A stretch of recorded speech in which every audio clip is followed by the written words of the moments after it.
All right, good morning, everyone. It's 9 o'clock, and I'm going to call to order the El Dorado County Board of Supervisors regular meeting for Tuesday, March 8th, 2022.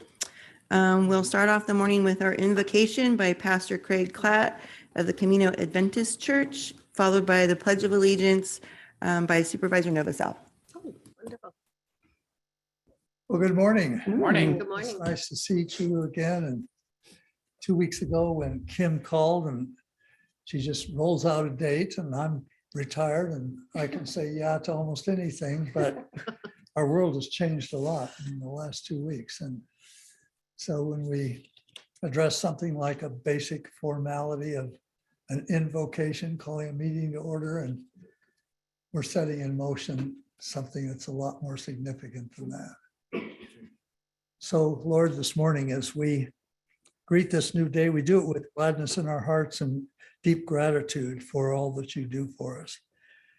We're grateful for what we have in this special place we live in and the opportunity as individuals on the Board of Supervisors and the community to participate in life in a place that is kind of untouched in a lot of ways by some of these things. But our hearts go out, Lord, across the globe to the challenges that people are facing that seem overwhelming and suffocating. But we acknowledge your sovereignty in all of this and recognize the fact that you are moving things forward in ways that we don't see and realize. And it also reaches down to touch us here in Placerville and El Dorado County. We have the opportunity to be a part of things that matter. And I pray that this group, as they meet today, the Board of Supervisors will be given the gift of wisdom and insight that will help to facilitate the things that often seem very difficult to figure out. So we rest in that and we thank you for the gift of access to you in Jesus' name. Amen. Amen. Amen. Thank you, Pastor. Thank you. Thank you. Good way to start. Yes, absolutely. It is. All right, will you all join me with the pledge? Please stand. I pledge allegiance to the flag of the United States of America and to the republic for which it stands, one nation, under God, indivisible, with liberty and justice for all. Thank you.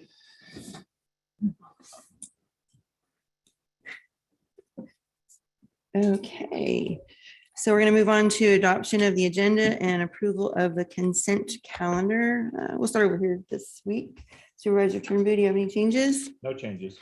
Supervisor Thomas? No changes? Supervisor Heidel? I'd like to request that we pull number 9 for a minor suggestion on a deletion of one sentence, and an explanation will go with that. And then also I would like to propose that we close the meeting in memory of Joyce Rayleigh Teal and the Rayleigh family. And I have some information on that and a storyline that I think that people will be interested in of some of the history of the Rayleigh family in El Dorado County. So if that's okay. Yeah, no, that appreciate that. Thank you. Yeah, that's good. Wonderful. Then Supervisor Novosel, do you have any changes? No changes. I just want to make a comment on item number 24, how I really appreciate the sheriff coming forward with the body cam funding and allowing the sheriffs to become more reflective and allowing the community to understand what they're doing if that necessarily arise. So I really appreciate it. Thank you. Very good, good comment. And I have no changes. So with that, Kim, public comment. Now taking public comment on the consent calendar. Individuals will have 3 minutes to address the board. The timer will notify you when you have 30 seconds remaining to comment. Public comment will be taken first from those participating in the boardroom and then from those participating through Zoom. For those participating by Zoom, please make sure you unmute yourself when called upon. If you're joining the meeting by phone, press *9 to indicate a desire to comment. If you're joining by Zoom, press the raise hand button. Please voluntarily state your name for the record. Seeing there's no public comment from the boardroom, now taking public comment from our Zoom participants. There is no public comment. Oh, very good. Well, with that, then do I have a motion to approve the agenda and consent calendar? Also move. Awesome. In a second. Second. Very good. Oh, and we're all here in the room, so we can all. It's just- true. Oh, you have to do it. Oh my gosh, I'm so not used to that. I don't think I've done that yet. So I all thought of you that's have, true. so what do I say then? I say, all those in favor? Is that it? I just That's want it. to clarify just Yeah. that the motion did include Supervisor Heidal's request that item number 9 be pulled. Oh, Yes. Right, as Excuse me, amended. adoption of the agenda and approval of the consent calendar with the following changes. Pull item 9 for discussion. We will close the meeting in honor of Joyce Rayleigh Teal. And Supervisor Novosel made a comment to item 24 that she appreciates the sheriff's finding funding for the body cameras. Perfect, yeah. I'll, motion again with that amendment. Thank you. Very good. And second, okay. Yes. And then all in favor, say aye. Aye. Awesome. Wow. That's going to be hard for me to get used to, just seeing that. I'm not used to that one. With that, I think the first thing that'd be easiest to take care of is item number 9 that was pulled. Kim? Item number 9 comes from Supervisor Parlin and Thomas as the board representatives on the El Dorado County Operating Knox, requesting the board approval to send a comment letter on the 5-year draft countywide homeless strategic plan. So let me start by saying I thought the letter was well written. I think it's very much to the point of what the board discussed and the preferences we have. I did have one concern on the next to the last paragraph, because there was wording there that maybe it's just the way it hit me, but we talked about urgent solutions versus longer term solutions. And I believe that if you recognize that the COC is really a body that's formed by the federal government and not the state, so therefore they don't fall under the same bureaucratic requirements that the city and the county do, that we need to encourage them, obviously, to do as much outreach and stuff as possible, but I don't think we ought to get hung up with words like long-term relative to intensive outreach. Because again, the county will have to do that on any participatory activity they get into. The city will have to do that, but the COC is really a separate entity. So by taking out that one sentence, we still leave in the sentence that I think is most important. It says a key component of the success of any plan will be the investment by all stakeholders and the general public, and outreach will help ensure maximum public participation. Okay. So, because I took the urgent solutions versus long-term solutions as words and said, well, how do I define those? What's an urgent solution and what's a long-term? Because they could be one and the same. An urgent solution could turn into a long-term solution. I don't think that we know. So that was my sensitivity to it probably. So I'm just suggesting that we strike the sentence that starts out and where longer-term solutions and ends with is being implemented, and then leave the following sentence to carry the message of the need for public outreach. I think that actually tightens up the letter. Yeah, that makes sense. So start with intensive public outreach needs to occur or not? No, just take out the whole sentence that says and where, and just the following sentence in after talk about the fire season is a key component to the success of any plan. So that's the fact that stakeholders and the public need to be involved, et cetera. But I was kind of got hung up, I guess, with what an intensive public outreach program is for the COC.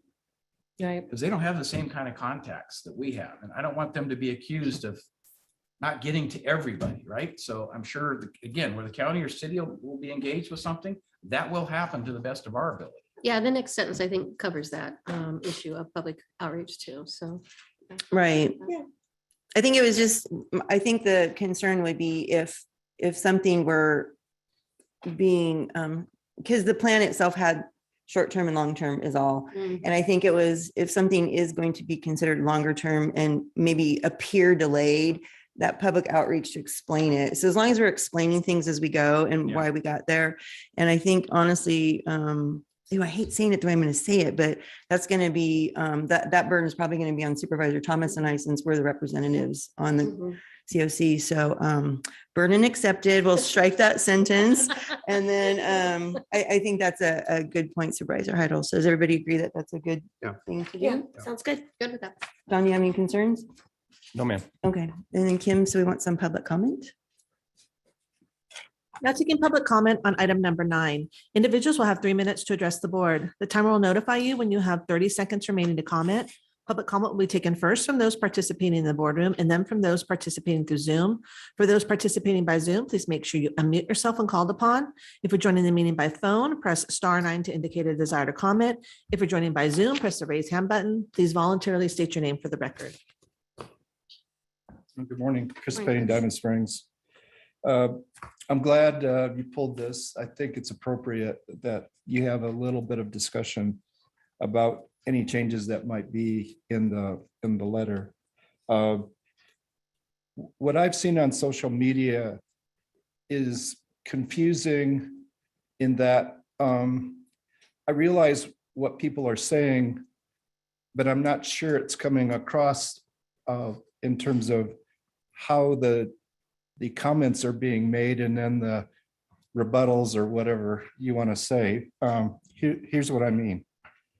What does it mean to have homes first?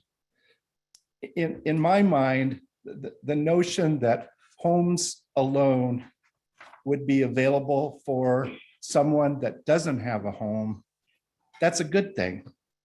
But it's the way it's being discussed as if it's standing alone and not with mental health as a need, veterans who need homes not being included. It's a little confusing in the regards of we can't just have a home for someone if they have a mental health issue. I think we all realize that. It's almost common sense. But the way it's being discussed as if that's the only thing. When we talked about what the future holds, your board, when I say we, your board talked about what the future holds related to what we see in terms of a center where people can come and get help and have the ability to have everyone there as a center point, making it easy, that there's an assessment of what people might need in terms of their help. That goes along with a home, in my mind.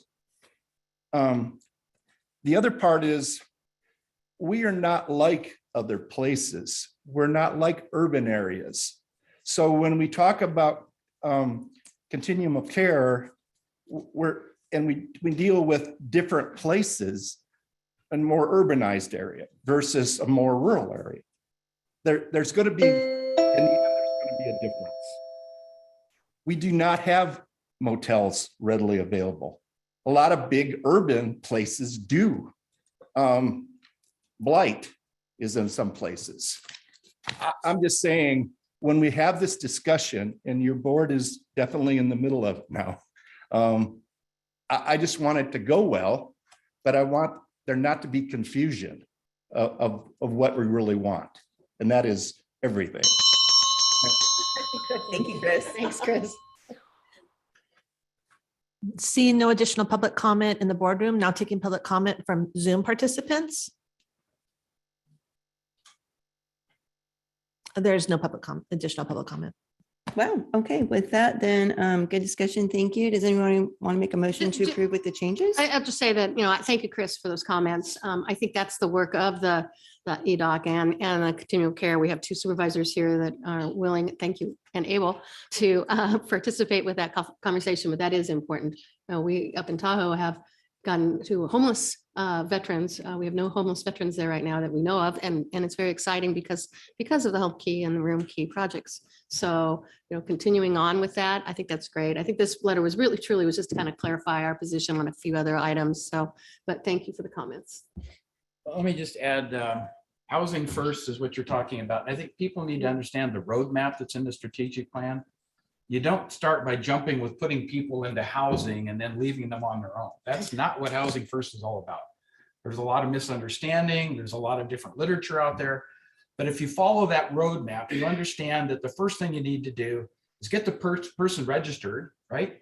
And then you need to understand what their specific needs are. And then you determine, is there immediate shelter necessary? But if you follow that roadmap, it's a logical path of how you get to the point of considering, the more longer term housing proposition. But it's not the first thing you jump to. So it's not like we're going to go out and acquire a bunch of homes and then just put everybody's homeless is going to be in one and good luck, have a good life. That's not the way it works. There's wraparound services and other things that are encouraged, but you can't require them. So a lot of discussion yet to happen on this, but that's really the lead of the COC to share that information and for the county and the city of Placerville to disseminate that to the public. So thank you for your comments, Chris. And with that, I'm going to move the item to delete the one sentence as Kim has noted there. I will second. All in favor, Aye. say aye. Aye. Oh, I'm still not used to that one, you guys. I think I've been zooming for so long. My light working? I just want to double check. It is. You're on. You're on. Use the lights too. I know. It's like, So and then I got tight. my Zoom screen and it's like, oh man, good times, you guys. Hang on. Okay, so, we have a department matter. Plenty of time to take care of that. Item number 30, Kim. Item number 30 comes from the Department of Transportation, recommending the board adopt and authorize the chair to sign a resolution sanctioning temporary right turn restrictions from Sawmill Road and North Upper Truckee Road onto Highway 50 from May 22 through October 22. Good morning, Board of Supervisors. Great to all see you here today. Right? Rafael Martinez, Director of Transportation for El Dorado County. We actually brought this to you last year where we introduced a pilot program in an attempt to try and mitigate some of the impacts due to vehicular traffic from visitors visiting the Tahoe area on a regular basis. This has been a project that has been ongoing for many years. I've actually introduced several pilot programs up there to attempt to get Google and iPhone and Waze not to send motorists via neighborhoods instead of staying on US 50 as a bypass. They've been sending them there because it's a shorter route and their algorithms send them in that direction. So it was brought to our attention from a community service group that they had a proposition to incorporate what is called right turn restrictions. This was to prevent Google and Waze from sending motorists down the residential communities that had restrictions because they no longer could legally make that movement. We were to incorporate that for the summer months to introduce a safe opportunity for the pilot program to find a method of testing from our staff that would not have some of the impacts during the winter season, such as lack of traction or low visibility. So we incorporated it last year. We wanted to do a test pilot for Memorial Day, 4th of July, and Labor Day. And the Memorial Day and the 4th of July ended up providing good data, but really we were hoping on the Labor Day to provide us the bulk of the information from the fine tuning that we did from the 2 previous holidays. Unfortunately, due to the Caldor fire, we were not able to implement that pilot for us to incorporate good data.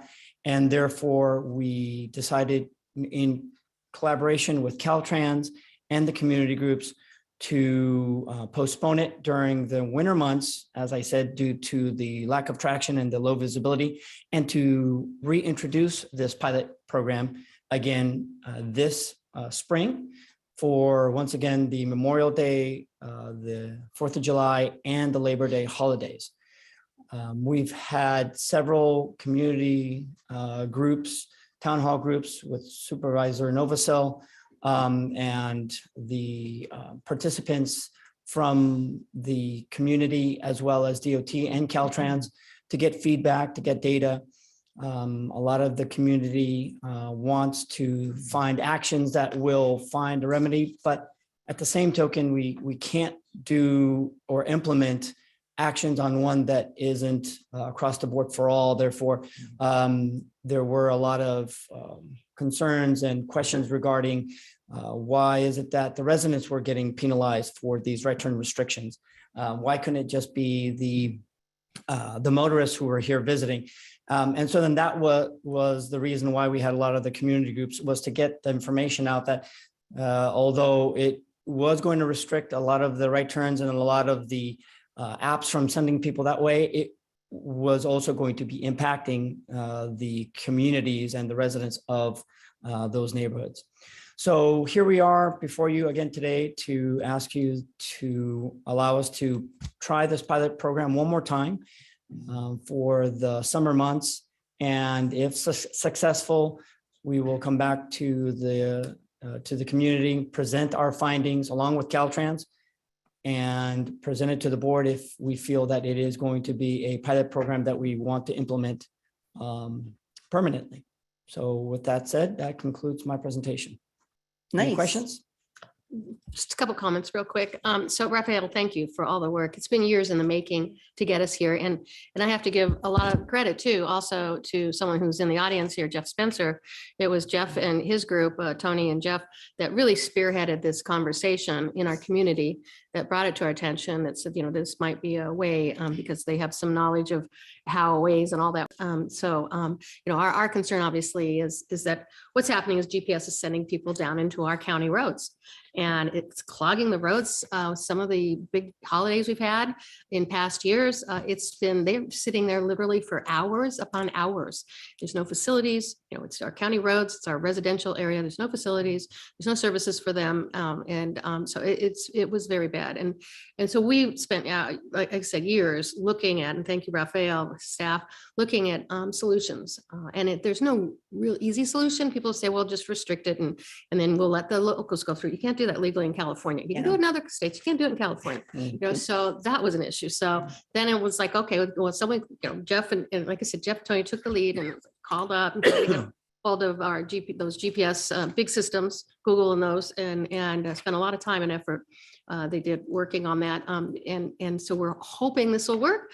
The idea is to get them to stop bringing people down there. It's not going to stop people from going there. I already know the route. So it's not a full on solution, but will hit, we're hoping, the ability for these applications to send them down there.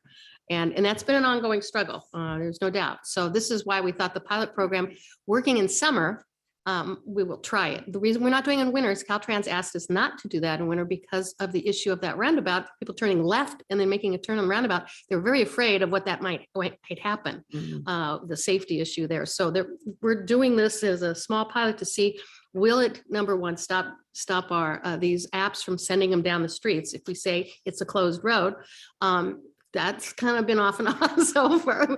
We'll get into that, but also the idea of safety. Is it safe in the summer when we're trying this pilot? So therefore, would it be safe when we have chains and all these issues going on? We didn't want to try to overwhelm the system and all of a sudden have a big safety issue. So there's, again, why we're trying it in the summer again. And I really appreciate, again, Jeff, thank you, Spencer, thank you so very much for your effort and Tony's effort. They spearheaded this, and Raphael and his staff really have taken on the government end of it to try to get it to work. And I really appreciate everyone's effort on this. Sure. Thank you.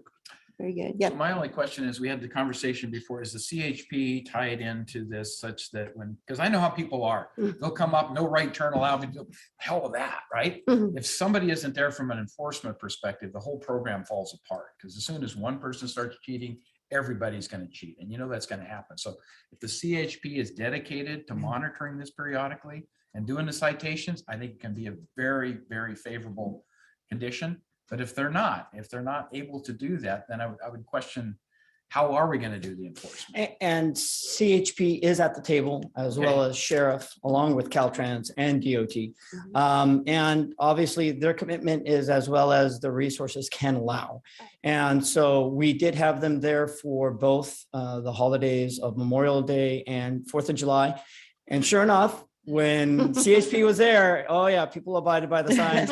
I would say about 80 to 90% of the time. When they weren't there, and sure enough, when the cat goes away, the mice went to go play, and sure enough, people started making the right turns. But they did show up. They did provide additional resources, and they were very helpful in assisting us with seeing how well this can be implemented.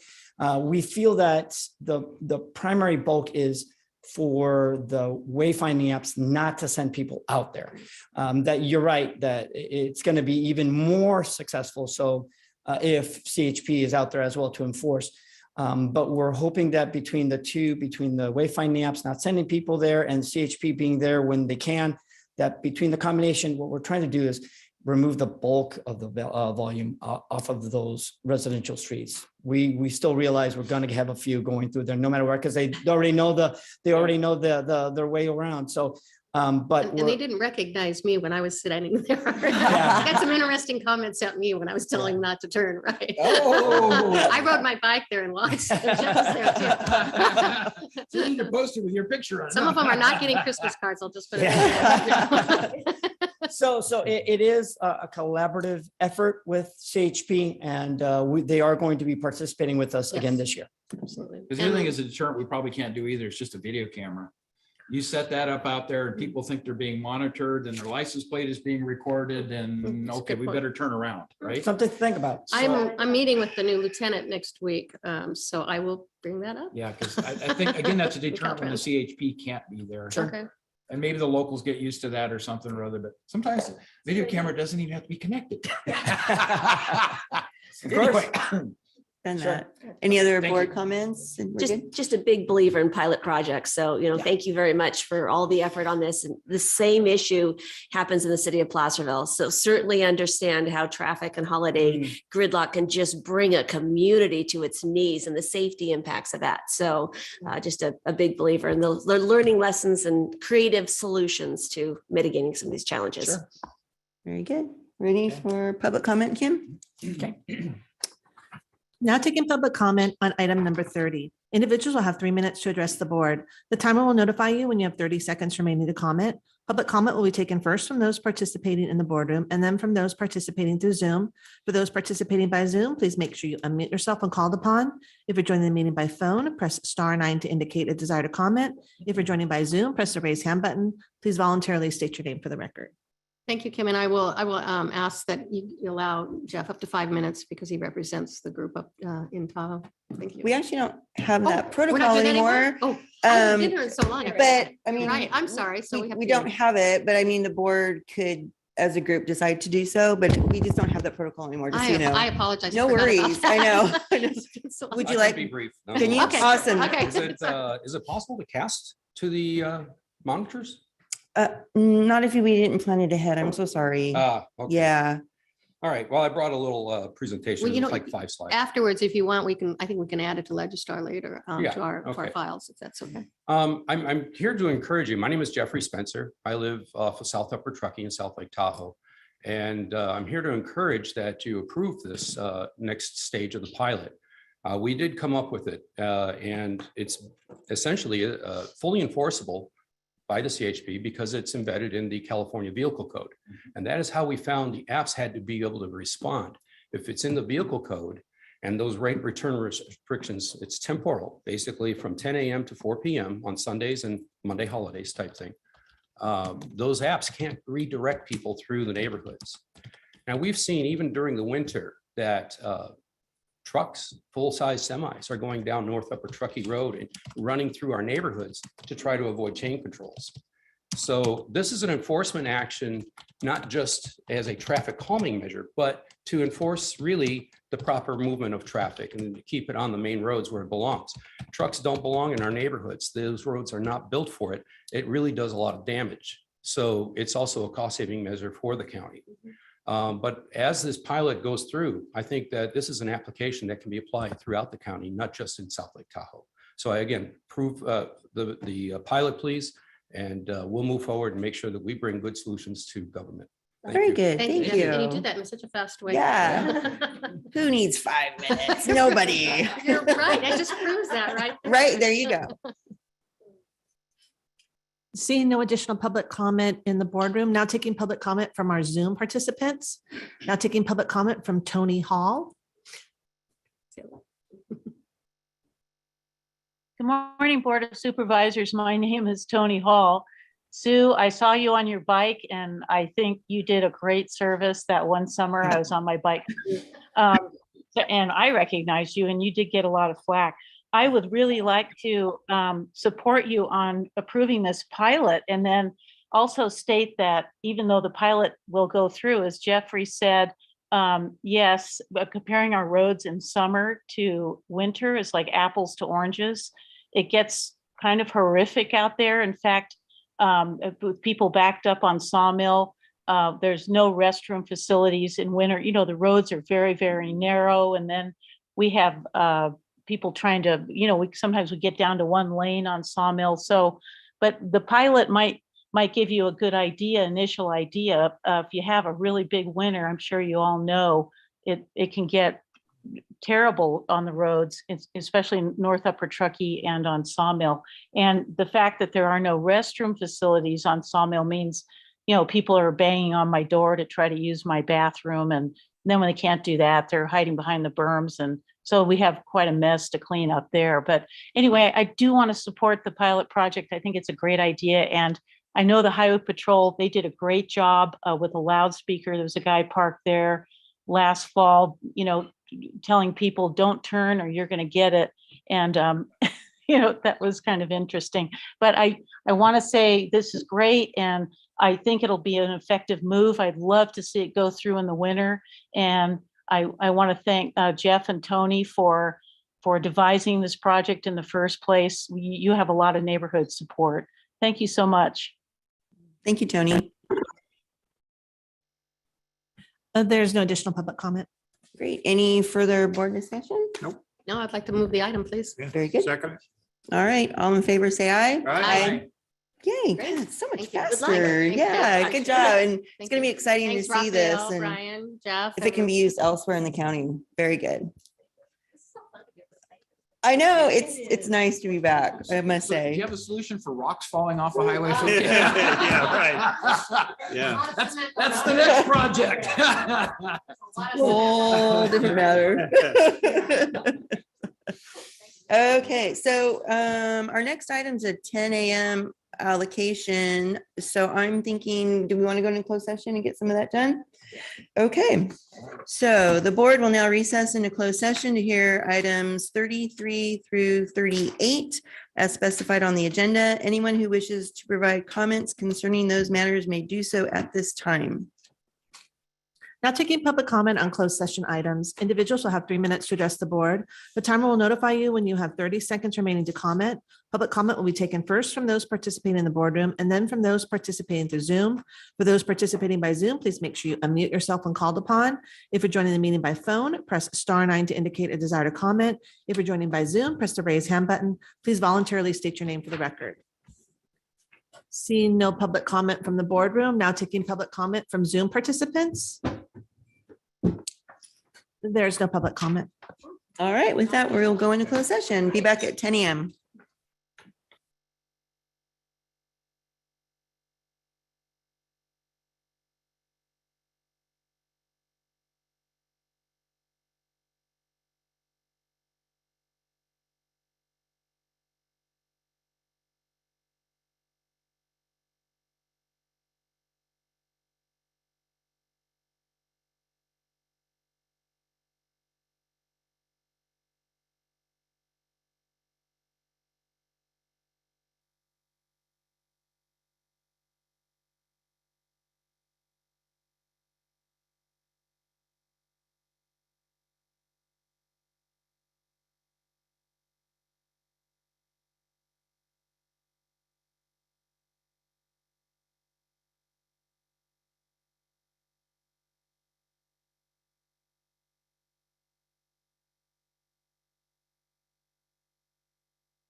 Okay, we're back from closed session, and County Council, do we have anything to report out? Thank you, Madam Chair. The board met in closed session and heard items 35, 36, and 37, and there is no action to report out. All right, very good. With that, we'll move on to our 10 a.m. time allocation item, number 31. Kim? Item 31 comes from the Department of Transportation, recommending the board authorize changes outlined in items 1 through 6 listed below to the proposed 2022 Capital Improvement Program, CIP. West Slope Road and Bridge Program. 1, approve additions and changes to the West Slope Road Bridge CIP projects. 2, include new project Missouri Flat Road Phase 1 Class 1 Trail Connection Project. 3, include new project El Dorado Hills Boulevard Saratoga Way turn lanes.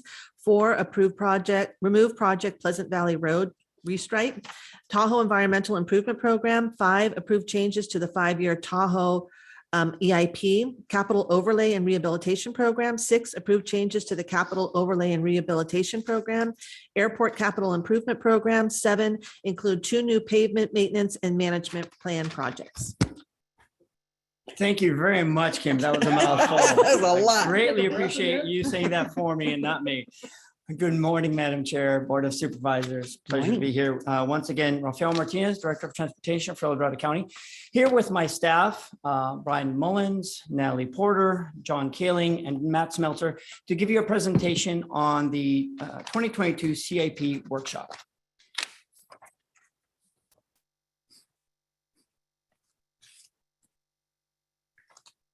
Oh, there it goes. All right.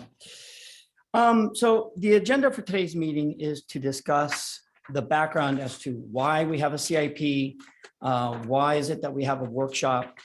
We're also here to have a discussion about the changes that staff is proposing, as you see listed here, for the CIP.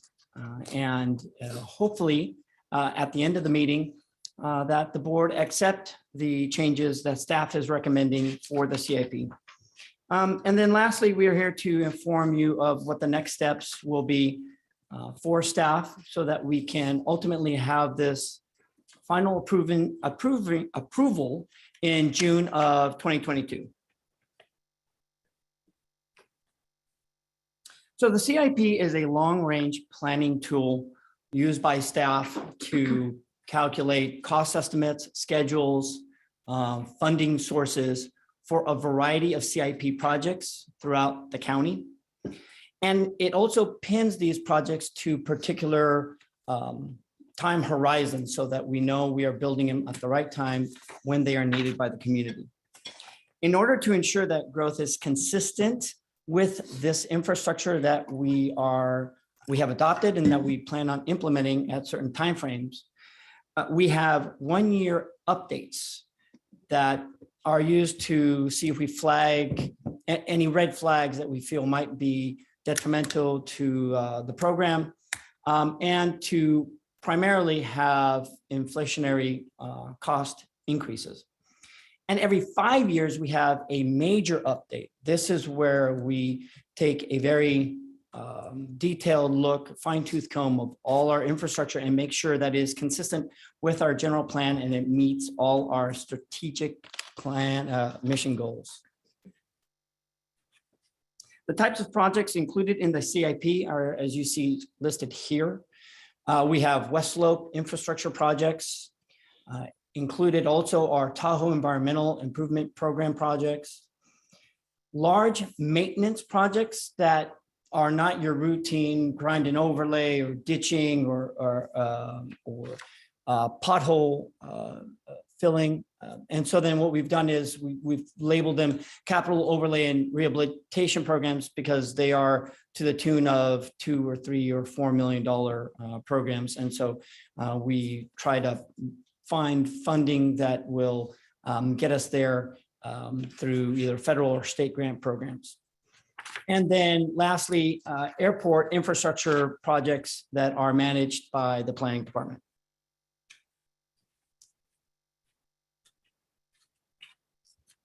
As I mentioned earlier, the CIP is a long-range planning tool that is used by staff so that we can pinpoint when our infrastructure needs to be developed and or constructed, whether it is for the current year the 5-year, the 10-year, or the 20-year CIP. We work very closely with planning to ensure that we align our CIP projects with the growth of the county. We want to make sure that we don't build a project too soon that is not needed, and then other areas of the county might be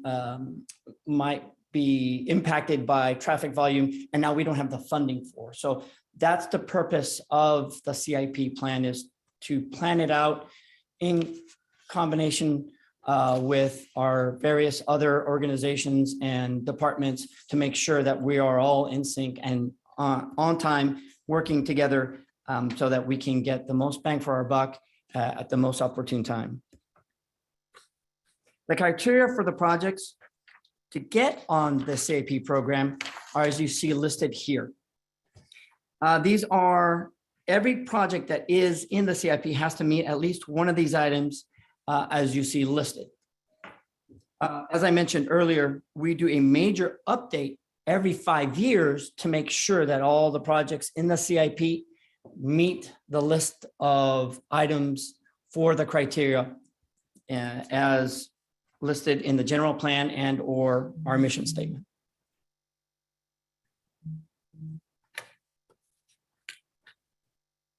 With that said, I will go over the changes to the CIP. And now the largest one being that, and I don't have it up here, I should have had a separate little bullet for it. The largest change that we have in the CIP is the change table. That is in the board item. It's attachment number A. We have an estimated increase to overall projects in the CIP program of approximately 15% year over year. And that is based off of our calculations from projects that we've gone out to bid for, and also in collaboration with Caltrans and other organizations and municipalities that we work with on a regular basis. This is in line with everything the market currently as we see it today. And this is not including the latest increases as you see in petroleum products today. I was just speaking to my Deputy Director, Brian Mullins, that petroleum products have gone up somewhere to the tune of about 10 to 15% over the last month.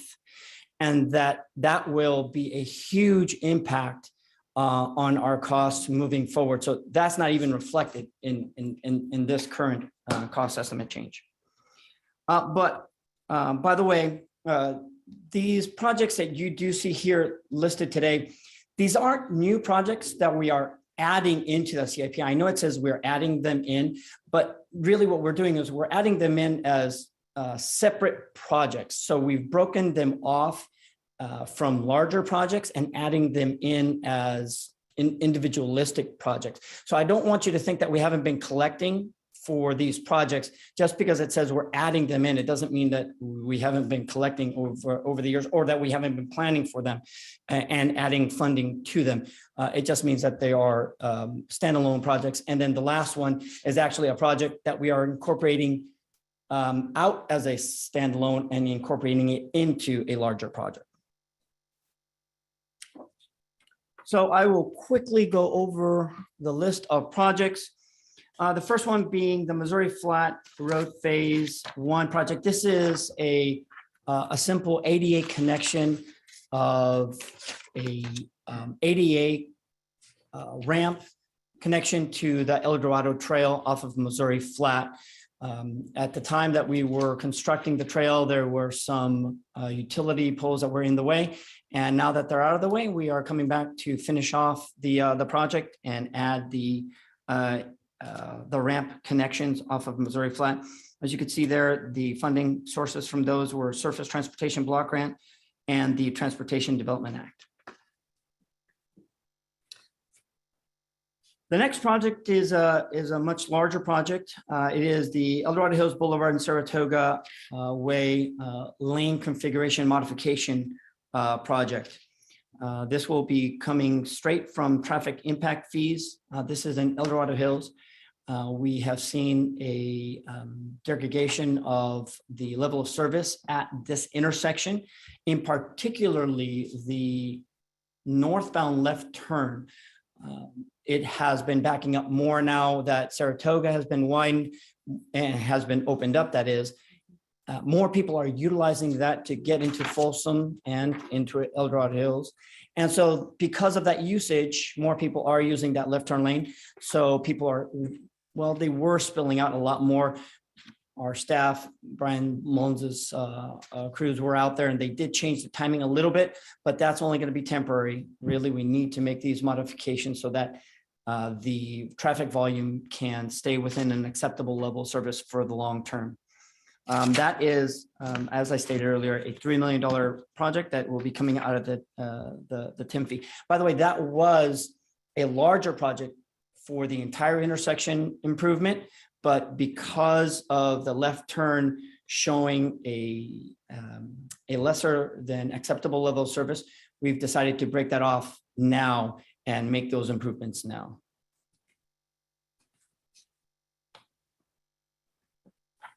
And then last in our DOT CIP program is the Pleasant Valley Road restriping. This was to provide 2 right turn lanes going onto 49 off of Pleasant Valley.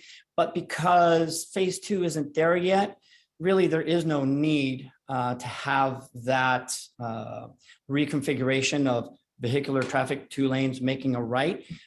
All we really need is the one. Once phase 2 is being constructed, it makes more sense for there to be 2 lanes to go north on 49 and then eventually 2 lanes making a left onto Diamond Springs Parkway. So we're just going to include this as part of phase 2. We'd get a more economies of scale and it'd be a much better project that way.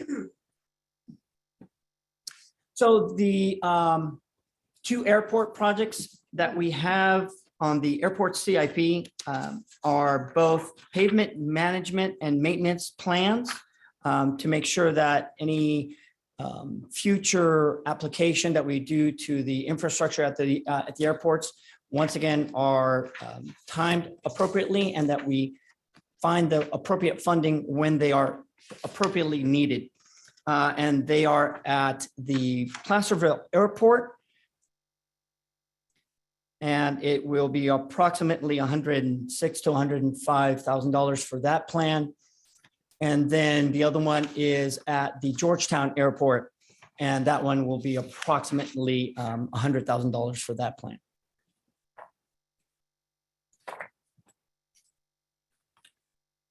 So these are the changes to our 2022 CIP. In a few minutes, I'm going to open it up to the board as well as to the public, see if they have any questions and/or comments regarding our workshop that we have here and the changes that we have proposed to the board.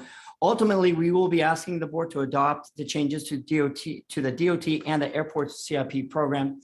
But as usual, we hope to get some feedback from the board, from the public, see if you agree with the changes that staff is recommending. Do you feel maybe we need to increase the inflationary costs a little bit higher? I don't know if we can go any higher than 15%. Maybe we need to go a little bit lower. We could also go into any particular project on that change table if you like, or if you'd like, we can speak about any other project that is in the CIP that is not on the change table. The change table isn't all the projects that are on the CIP. So implementing these projects into our program will then be the next step after your approval here today. We will then, after the approval, we will be bringing it to the Planning Commission, where they will be finding that we are consistent with the general plan, the CIP program it is, and that we are abiding by the guidelines set before you and the general plan. Shortly thereafter, then we will come back to the board, hopefully by June of 2022 for the final approval of the El Dorado County CIP program. That concludes my presentation. If you have any questions, my staff and I are here to answer them for you. Yeah. I don't see any buttons lit up. There's no Well, questions. I'll push one. He's gonna push your I button. knew better than I that. was hoping There I you could go. get out of here You're not real gonna get away fast. with I it. was trying to help you out, Raphael. District 1. Sure. Yeah, so I compliment you on the change that's proposed, particularly the Saratoga Avenue situation. We understand, how much traffic is there and this has to be done and had to be moved forward. So thank you for bringing that forward. But I'm concerned that we don't show an anticipation of what may happen at the Silver Valley Parkway interchange, i.e. when the EDH 52 Costco project comes forward and what needs to be done there to advance things. And I know we're just in that getting things prepared, but I see that potentially coming on pretty quickly. So it's just, do you think that's something that could be updated in 6 months if it determined that that needs to start? As a matter of fact, we've already started the discussions with the development groups in terms of their anticipated traffic volume impacts, their ingress egress. There's actually, it is a partnership at that location, and we are working with both of the parties involved to make sure that we know exactly what the traffic volume circulation is going, how it's going to change, and what would be the best approach. We've actually even proposed to them a potential new road that would provide a relief valve to the existing circulation. So we would be able to work very effectively, efficiently, and expeditiously with them to incorporate any kind of new traffic pattern application or mitigation to the impacts of their traffic volume. Okay, so let's wait and see what comes. The Yep. second part on the unfunded list that concerns me as well is the Bass Lake Road improvements. Primarily because we know there will be a Bass Lake Regional Park that the CSD is proposing putting in. I believe that will increase traffic substantially by not only in district and out of district residents, but out of county residents to come to that site. And I don't know if we've tried to predict what the impact of that regional park will be on the normal flows. But I believe that we're already getting to the point that with no shoulders and a 2-lane road only, that we have major considerations relative to safety ingress and egress in various intersections, and then just the speed at which people travel. And increasing lanes doesn't necessarily help. But I'm wondering what the expectation is to advance that, should that project go forward. And I'm pretty confident that one will go forward. That project has got a good probability of moving forward. And as a matter of fact, we just received the environmental document from the CSD, I think last week. Okay. We not, no, the traffic study. I'm sorry, Okay. the traffic study. Very good. So we are now currently reviewing that traffic study to see what the impacts are going to be. And if we do witness or determine that there is going to be a significant impact to either Bass Lake or Saratoga or any of the residential community entrances off of Bass Lake, we will work with them to make sure that we either push forward or accelerate any of the projects that are currently in the CAP. And if it means that we have to add additional projects. So at one point, it was anticipated that Bass Lake was going to need to be 4 lanes all the way through to, I think, Green Valley.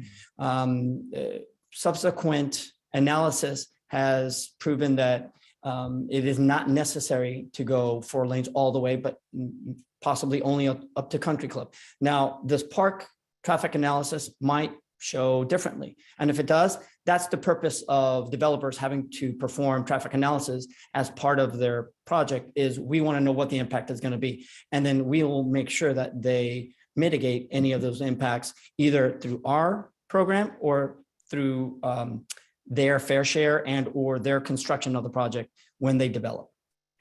Okay, those are good responses. I mean, we don't have firm dates on all that stuff, but I'm pleased to hear the traffic analysis came in, because there was a discussion last night at our community council meeting about the proposed roundabout of Bridlewood, and you had a representative there, Zach Woods was there. And so a lot of concern from the residents out there, how that would work, whether it was really a safety improvement, et cetera. So there's a lot of things kind of all coalescing on Bass Lake Road with a heightened interest in terms of how that traffic situation gets addressed. Sure. So as long as we're flexible and we see if things shift and that traffic study says, hey, this is going to create a lot more demand than we expected, then we need to be flexible to look at, do we roll that into the CIP and make that part of an active program within the next 2 years or something, recognizing it's going to take a while for that park to be fully developed and built out, but I'm pretty confident it's going to happen. So it's different than just residential construction and housing, right? Because there's a different demand cycle for a park than there is for housing and normal transit back and forth by people who live there. So I'm hoping that if that analysis states those kinds of demands, then we're going to move quickly and put something into the CIP to look at widening the lanes or doing something to improve the flow. And similar to what I said earlier, that the El Dorado Hills Boulevard in Saratoga, that wasn't in the CIP as its own separate project last year. Right. It was when it was brought to our attention that there's a deficiency there. So if, and actually, there isn't, the intersection isn't at a level of service yet. It's only that left turn movement, but we anticipate it's going to be here within the next 2 years. That's my staff's planning, determining that. And so then if we see anything in the traffic study and or the volume counters that we have on a yearly basis that is pointing to some kind of red flag that, hey, there's a problem over here, we will see it, we will identify it, and then we start moving on it very quickly to make sure that it gets rectified. Thank you. Those are Okay. my comments. Great. District 2? One of the comments I want to, you were talking about the restriping issue on 49 and 20 Drive. Mhm. My question is why wasn't it put in now? Because here we got a problem here that there's traffic backed up all the way to Bridgeport Building Supply. And one of the things that we talked about before, what you said, if we put the 2 turn lanes in, we can eliminate that problem. I would like to see it put in now, because now it's going to cost us, if we do that, another $400,000 to be able to restripe it. I mean, to me, it was kind of a waste of money, because it could have been done when the project was completed. Because we have traffic backed up. People are still trying to get over to the right lane to be able to turn right to go to Placerville. And if we had those 2 lanes, it would eliminate a lot of that traffic backup. So that was my concerns. I mean, to me, it's just another waste of money of $409,000 when that could have been already done, and we could have used that money somewhere else. So that's my question. And that's actually, that was a similar comment that we vacillated with my staff in our department, because currently the volumes are telling us that everybody wants to go to the freeway and get to the Missouri Flat interchange at US 50. And so then that they're still proceeding straight. And so then that's where the backup is occurring. Now, I will have my staff go out there and see if maybe there is a significant amount of volume. And I do know that the volumes have increased to go onto 49. But what the model is telling us is that it's not large enough for us to expend the money now in order to provide the 2 right turn lanes, because it's only going to be halfway utilized. And that might not be the case, because, traffic volumes change on a daily, weekly, monthly basis. So maybe it's something that we need to take a look at again right now to see if maybe the volumes are there, and maybe it is something that we need to incorporate now. The reason why we did want to implement it as part of phase 2 is for economies of scale. When you group projects up in a larger pot, then you get better prices, because it's more conducive for the contractor in terms of mobility of mobilization to getting all his equipment out there. But like I said, similar to what we did at Saratoga and El Dorado Hills Boulevard, if the need is there, if the level of service is showing that movement is failing, then by all means, Supervisor, we will definitely look into putting it back into the CIP. Well, the only question I have is, especially when it was already blacktop and all you had to do is mark it off and be able to stripe it, it would have been easier done, prior to, now we got to go back and redo it again. It would have saved a lot more money. That's all. Sure. Okay. Good. District 3. Good morning. Thank you for bringing this to us this morning. Nice to see our airports getting a little love. Yeah. Can you just explain to me just a little bit what an airport pavement maintenance and management plan is, and how long is that good for? I will gladly turn that over to Okay, Chris Perry. Chris. For him to explain that to you. All right. Good morning, Chris. Good morning, Chris Perry, Assistant Director of Planning and Building. The maintenance management plan was suggested by our new consultant, Brandley Engineering. Great. It's something they specialize in. They found throughout their work with other jurisdictions that preparing for this is a better play with the FAA. So the FAA looks at surface distress rather than deep surface distress. And I'm not going to pretend I'm an engineer and I understand this as well as DOT, but by doing this plan, it's going to give us upwards of a 20-year life cycle on the pavement, as opposed to 5 to 10 years, 15 years. And just to be clear on this, it's 107,000 for Placerville, 92,000 for Georgetown. 90% of that would be funded by FAA grant. 10% would be the county match. Great. Well, that sounds great. All right. Well, thank you so much for course. helping me understand what that is and what that will do for our airports. All right. Appreciate Very it. well. And I just also wanted to say, I appreciated all the attachments, Raphael, that you put in the in our board packet on, especially on the overall unfunded CIP project list. That is sobering. And it certainly helps give us board members a comprehensive look at the network that you are tasked with providing for and planning for, and then funding. And so just once again, it was very sobering in addition to the cost overruns, which I don't have any hope that in the near future, that's not likely to go down. No. So thank you for giving us a comprehensive look at this. My pleasure. Thanks, Raphael. District 5. Oh, thank you. Thanks, Raphael. I sent you a lot of questions on this, and a lot of it had to do with some of the Tahoe projects because they weren't listed on there, and I know there's been some delays with it. And you again reminded me, which I need to be reminded every year, that there's a difference between federal and state funding on the CIP projects. A lot of it has to do also with TIF on the West Slope, as compared to what we're doing in Tahoe. Yeah. A lot of SB1 projects, a little different funding mechanisms. So yes, I have to always be reminded, and I try to remind my constituents of the same. It's not that it's lost. It's just not on there because it's different funding. And so that got into, we were talking, I've had questions about the roundabout at Highway Yes. 50 and Pioneer, and that is going to be delayed because of, again, cost overruns.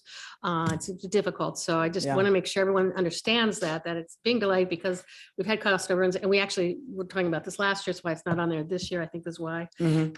So, and then the San Bernardino Bridge, which is incredibly important. I'm so excited that we're going to be breaking down this year. That's a huge That's- project for our yeah. community up in Myers, because that's going to actually, for the first time, be able to connect to communities because of a river in between. Our Truckee River flows through there. So the bridge over the Truckee is the first pedestrian river out there ever.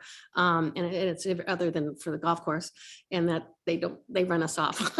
Yeah. I like to mountain bike out on the meadow out there, and we run off because, and I golf too, but anyhow, it's, this will be nice because this is going to be a huge connection piece for us. So very excited. So that's breaking ground this year. Just want to make sure everyone's aware of that. And then the overlay projects, again, they're mostly SB1, so that's a little different, but we really need some projects up there. We were talking, about some pretty scary looking holes Yes. in our road. And then the Fallen Leaf project, we've had some inquiries about that and what's going on. So I know that's flap money, I think what is the flap, John? Yeah, so again, more conversations needed on that. So got one way or the other on that, so. And you do bring up one good point, is that we will be coming back to the board. I believe it's next month, if not the following month, Brian, with the SB1 list. Yes. So we'll be bringing that to the board. So you know what our maintenance priorities are for the next coming seasons. Yeah, and that's critical, and CSAC and Yes. we have been very involved in trying to, always lobbying for more money because it's Always lobbying. critical for more. with the infrastructure. Yeah. Everywhere we go. Yeah. And our president of the United States has said how important our infrastructure is. And this is, because Yep. gets right down to the basics of our Yeah. infrastructure are our roads. And I'm hopeful between that and broadband, we'll get some more cash going this year. It'd be good. All right, thank you. Agreed. Can I piggyback on that? If the state decides they're not going to impose the additional gas tax because gasoline is so high, does that directly impact our revenues through SB1, or is that totally separate? Because I'm starting to read stuff that I'm very concerned about our revenue stream because of the high price of gas. And if they do defer adding additional taxes, do we get harmed by it? I'm guessing we do. but do we not? I just got an email from CSAC yesterday stating that there is a potential for that, Mhm. that if the state does not impose the automatic increases, that yes, that can affect our SB1 allocations, but it's too early. Right, and there is the potential that they could backfill it though because of the surplus out there. So it's up in the I heard air. about that as well. And I imagine there'll be some lobbying opportunities for that, to be quite honest. So, Yeah, I'm going down to the legislative Okay. conference in Sacramento next month, and we'll be lobbying hard for that. okay. Yes. So I'm thinking any opportunities that anybody hears, bring it so that we could potentially send something from the board as a Yep. whole. It's really Good idea. important. Good Yeah. idea. You also engaged in that discussion? I have a meeting tomorrow. Okay, very I'll good. let you know. I think everyone's rallying on this. Yeah, pretty much. So, yeah, Mhm. stay tuned. And then I sent you an email yesterday with a couple questions. Did you see it? Did I hope I hit the send button. Getting bad about that lately. So there was just 3 little projects. Okay, one's big, but 2 little projects and one big one that I had questions about. And I wanted to give you a heads up. So I apologize. I meant to Okay. send it to you so you wouldn't be caught off guard. So sorry about that. No worries. I can't find it. And okay, so this is my 4th time doing CIP. How many times does somebody have to do something that it sticks? Is it 7 or 9, right? Right, Yeah, Sue? at least when we're talking CIP. CIP, it's just, so I'm looking all over and I can't see 2 projects that I thought we talked about that I thought should be in here somewhere. So one is and I don't want some people love it and some people hate it, but whatever. The Lotus Road Roundabout, we promised the community that we were going to be looking for a funding mechanism. It's a safety project, which is one of the criteria. So I can't find it anywhere exactly on the unfunded list, the CIP book, is it in here somewhere? And I can't identify it, or should it be in here? How do I know where it should be? Without My in heads front up of my email. computer, I don't know. I don't know if Matt, do you know where the Lotus Road is? Because I know we applied for a grant. We weren't successful. Matt, come on up, Matt. We want to hear On from page you. 9, Yeah, it come says on up Lotus here. Road on page 9 here on the yellow. But the way it is on there, I wasn't sure if that was it. Okay. On page 9. Yeah. So is that, okay, the way it was worded, it looked like it was just an idea, not an actual project, the way it's listed on there. So Correct. We haven't added it as an active project yet. there it But is. we've thought about getting some seed money possibly to get some drawings done Okay, on it. We tried for the safety grant, but right. it didn't score high enough. Okay, Maybe if we use more leveraging in the future of other funds combined with the grant, we might get a little higher score okay. on those. So, okay, so that, But we haven't added it yet. It's still on unfunded. list. right, okay, so it stays over there because you're still looking for money. So even though we talk about it like it's a project, it's not really a project yet, right? Just because there's no money. So frustrating. Okay. And then the other one, Raphael, is, and you might know, Matt, I don't know, but when we talked about, it wasn't about the grocery outlet project, but it came up in that conversation about the restriping at Cameron Park in Green Valley. I couldn't find that anywhere either. And I know you said you were going to try and address that somehow. Does that need to be in the CIP to get addressed, or? No, that actually is being addressed through maintenance. Maintenance? Yes. That's different, not Yes, a that is, project. that is different. See, So I get these all. as a No, I matter of can fact, yeah. so, Maintenance, I yeah, like it. yeah. Thank It's you. been 7 years and I still haven't figured. Yeah. this out. My traffic superintendent is actually looking at that to see if we can What or we we can do. have to do something currently. Okay, So- very good. Because that striping the way it is currently is not working out, and it's actually causing more confusion at that intersection. So I would call that a priority maintenance if possible. And then the big one that here's the big one. Are you ready? So this is on basically it's Ice House Road, phase 3. We didn't get the FLAP grant, it said, which I was like, what? FLAP grant funding was not received. Moving project to the Capital Overlay and Rehabilitation Program, the CORP list. And I'm really concerned about moving that there because in my mind, what kind of funding are we looking for that? Because those other projects on the CORP list are actual roads that we use, as residents to get to work and all that stuff. Ice House Road is not one of those. And I want to make sure that Ice House Road doesn't get funding that should go to, where we live and all that. So Really, And I'll probably have Matt up here to go into a little bit more detail on that. It is the fact that we try and get the flap grants for that road as much as possible. We don't allocate too much of our funds there if we can, because yes, we have a lot of needs in the county. And so a good grant for that is the flap grant. And I think what, Matt, we got a flap grant once before, did we not? We've had two. We've had two? Here, why don't you go Yeah. ahead? Yeah. Yeah, we've had 3 flap grants in that area, the Ice House, Loon Lake turnoff, that's 6-7 miles. And then we've got 2 other grants that added up to a total of 16 miles coming down the hill all the way to Peavine Ridge Road. And then the last 6 miles was, we applied for that in the last grant, but the PCI is not that bad. The road's not Right. bad I noticed condition. that. And with the rehab projects that the flap likes to do, it was kind of overkill for that road and its condition, but they don't do maintenance chip seals and stuff. But the road, if it doesn't get a chip seal sometime soon, will become worse and worse and, and start to unravel. It's been through a fire years ago, that pavement, so. So I thought, It's- didn't we get money because of the King Fire? Wasn't that kind of a- We for use, the we logging helped thing? use that in our marketing to get the money, yeah. Okay. So, yeah, if we don't do something with that lower 6 miles, eventually it'll just start to deteriorate. So the idea was put it in the corp list and try to get around to a chip seal on it someday. Okay. And then the upper part that goes to Gurley Creek above the Loon Lake, that one actually scored pretty well. And they encouraged us to come back and apply for a flap grant for that upper part. That's more It's in really recreational. Yes. bad condition. And I understand that, but we've had prior board conversations about trying to find other ways to fund that. And I just want to make sure it's not using funds that can be used down here where people, commute to work. We're driving around potholes every day to get, anywhere we go right now. Our roads some of them are in very bad condition. And I don't want a road that's for recreation that we actually don't get any revenue from. We don't have, we don't own the campgrounds. We don't get any, and we're working on that. We had board direction to work on that, funding other sources. So I just want to make sure that these other projects up here that people, use daily to get to work or school, whatever, don't get set aside for this project.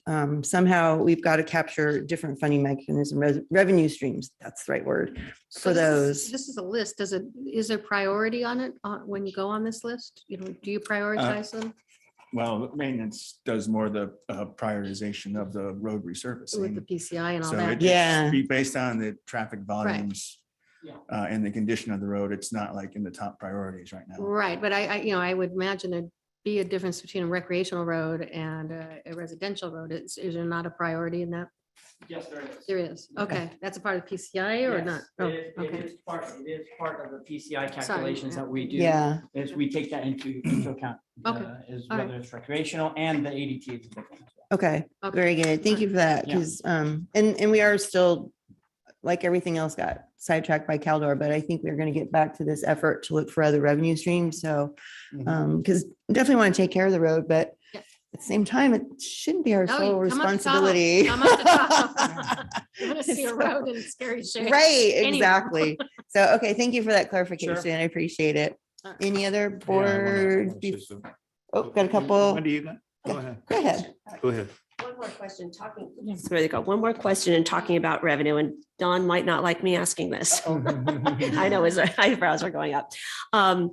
Recognizing this immense list before us and recognizing that so much of what you can accomplish is reliant on grant funding. I assume you all write your own grants, and do you have the resources you need in that area? Yes, to answer your question, we do write our own grants. As to the resources, it comes and goes because we do need to redirect our staff when the grant season comes along in order to prepare those grants for us. When we did have more available funding Several years ago, we did have a grant writer that Okay. assisted us with that, but we no longer have that position in our organizational chart. And that person had the technical knowledge needed to, Yes, you know, although address these. a lot of my staff do currently as well. It just, Sure. it then redirects them from their billable tasks, Right. such as grants and projects that they're working on. So we're juggling as best as we can, and we've done a fairly good job as of lately, keeping up with the grants that have come out onto the street. It's an incredibly complex system. The grants cycles and are just constantly changing. I just can't imagine keeping up on it. It is. How much of just off, I mean, I should have thought of that before the board meeting, but I didn't. How much of your staff's time do you think is taken up in writing grants? Is it, 20% of your time, 40%, just spitballing it? I could probably, depending on how many grants go out onto the street at that given time, it could take anywhere between, I would say, maybe 40 to 60 hours of one staff person or two staff person, depending on how we divvy it up for them to prepare a grant. Per grant? Yes. Okay, that's really helpful for us to keep that in the back of our Can I minds. can I follow up on that real quick? So because sometimes, you get a good grant writer, they're worth their weight in gold. Yes. And they can pay for their own position that way. Is that something that you would look at? Or do you feel you have sufficient staff that, that has the ability to do this and has the time? That's a very good question. And I appreciate the two of you bringing that up. It is something that my staff and I have started to think about once again, especially now in light of the federal government coming up with their infrastructure bill. Yeah. If we have the right verbiage, as Matt said, if we write it correctly and we market it correctly, we are more likely to get these grants. And if we have somebody who is very knowledgeable, that could help us out as well. I do know we have an advocate and a lobbyist that helps us out, and we're going to be leaning on them a lot here within the next given few months. But let me circle back to the board with that response. I think I need to do a little bit more discussions with my executive team and see what they think in terms of that type of allocation. I wouldn't want to give a startup an allocation that we felt wasn't going to be long lasting and that wasn't going to be able to pay for itself year after year after year. Right. And yeah, I think that'd be worthwhile. Take a look at it again. Okay. Thank you. District 2? Yeah, just one of the questions I want to ask and stuff like that, especially with Grizzly Flat, with the road conditions out there, especially with all these trucks that are removing all the debris. So that's a real critical thing. Are you guys documenting on that stuff so we can get reimbursement from Cal OES or FEMA? You got a smile on my face because now I get to bring Brian Mullins up here so that he can talk. Come on, Brian. You can explain it. His staff is doing a great job actually documenting it and making sure that we are going to be able to get back every penny. So yeah. Good morning, board. Brian Mullins, DOT. Yes, we are monitoring the areas, the haul routes in and out of the county, including all of the Grizzly Flat area. We continue to do repair work. We're tracking those costs for future reimbursement. I believe it's under category C with FEMA. So once the debris hauling has been completed up there, and then we will go back to FEMA for the final funding for the permanent repairs. Okay, thanks, Brian. Okay. Brian already talked to me about it, but I thought you guys needed to know. So I appreciate that. Thank you. Okay. Okay, any more board discussion? I see that we have Woody Deloria, our executive director from the Transportation Commission on Zoom, Kim, and I'm thinking if the board would be okay with it, I think we should hear from him before we go to public comment. Absolutely.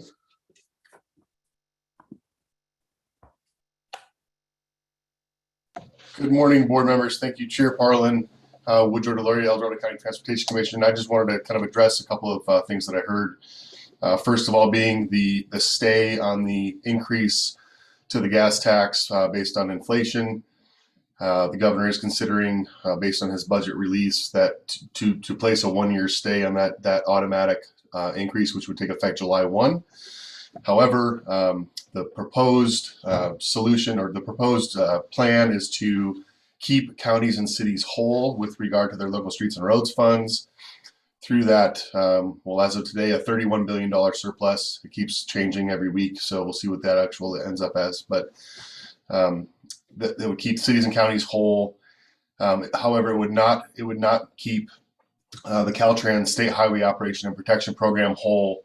I think the plan is that the hope is that with the increase in the federal infrastructure bill, that the State Highway Operation and Protection Program would be made whole through that program. And then also just with regard to the grant applications, that's something that EDCTC is very involved with your staff on. We are there to provide support, technical assistance, and also just keeping up on all of the different grant programs, especially now with the federal infrastructure bill. There are a number of new programs included in that additional $283 billion for transportation funds, but also with regard to the resiliency programs, the broadband expansion, there's $65 billion additional for that. And also the new programs, including the rural infrastructure program, which is for those large transformative projects of $2 million or more for rural communities. So we will commit to continue to partner with your staff and work on those grant applications, whenever needed. So thank you. Thank you, Woody, so much for that. Yep. Okay, Very helpful. let's go to public comment, Kim. Now taking public comment on item number 31. Individuals will have 3 minutes to address the board. The timer will notify you when you have 30 seconds remaining to comment. Public comment will be taken from those first from participating in the boardroom and then from those participating through Zoom. For those participating by Zoom, please make sure you unmute yourself when called upon. If you are joining the meeting by phone, press *9 to indicate a desire to comment. If you're joining by Zoom, press the raise hand button. Please voluntarily state your name for the record. Seeing no public comment from the boardroom, now taking public comment from our Zoom participants. There is no public comment. Wow, okay. And then we didn't make any changes, right? We just had, okay, Just comments. very good. Anyone want to move that then? I'll move item number 31. I'll second it. All in favor, say aye. Aye. That was it. Wow. Thank you. Thank you for all that Yeah. conversation. It's very helpful. It's going to stick someday. Yeah, someday. All right, so let's see, where are we? Oh, okay, so, wow, Yeah. it's not even 11 o'clock yet, so I'm thinking, I guess, are we gonna go back into closed session then and Yeah, see we if we can. can do some more of that, and then looks like we'll probably get in a lunch, Yeah. and then looks we'll be like back here at 1 PM for open forum. All right, thank you. Perfect. See what happens when I'm here? It just gets so easy.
All right, here we go.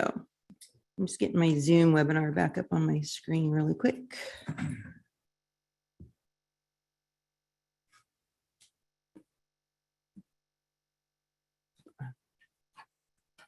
Okay, so it's 1 o'clock and we are back from, we had gone into closed session. So County Council, do we have a report out? Thank you, Madam Chair. The board met in closed session and heard items 34 and 38. There is no action to report out. Okay, very good. With that, we're going to move on to open forum. Now taking public comment on open forum. Individuals will have 3 minutes to address the board. The timer will notify you when you have 30 seconds remaining to comment. Public comment will be taken first from those participating in the boardroom and then from those participating through Zoom. For those participating by Zoom, please make sure you unmute yourself when called upon. If you're joining the meeting by phone, press *9 to indicate a desire to comment. If you're joining by Zoom, press the raise hand button. Please voluntarily state your name for the record.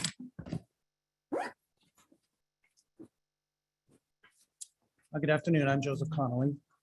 During the last board meeting, Tiffany Moore said that someone should compile a dossier about me because I've spoken out against Chris Cockrell. Your Veteran Affairs Commissioners have already done that, but it won't deter me from speaking out about your appointments of Cockrell and Keely Link. That's because of their direct links to groups that attacked our nation's capital, as highlighted in these images shared with you. Let me recap what I faced from your commissioners in the past year. I documented these abuses to you as they've happened, but you've done nothing about them. First, I learned last February that Sue Taylor was sharing what she felt was derogatory information about me from court records related to my first marriage. The commissioners then used that same information in attempts to silence me. When I first spoke to the commission last March, Cockrell and Commissioner Smith tried to shout me down, and Smith then tried to report that same information to the county council. Why do you approve of commissioners colluding with others to disparage and then attempt to intimidate me? Second, Cockrell sought a restraining order against me and alleged I was a threat to him. But in reality, he sought to stop me from speaking about his appointment. The court noted that I had a right to comment about that appointment and reiterated that Cockrell's allegations about me were hearsay. Cockrell also brought Commissioner Smith as a supposed witness to the court records, despite the fact that I'd never met either one of them. Why do you approve of commissioners conspiring to constrain public speech, costing me time and money to refute their frivolous legal action?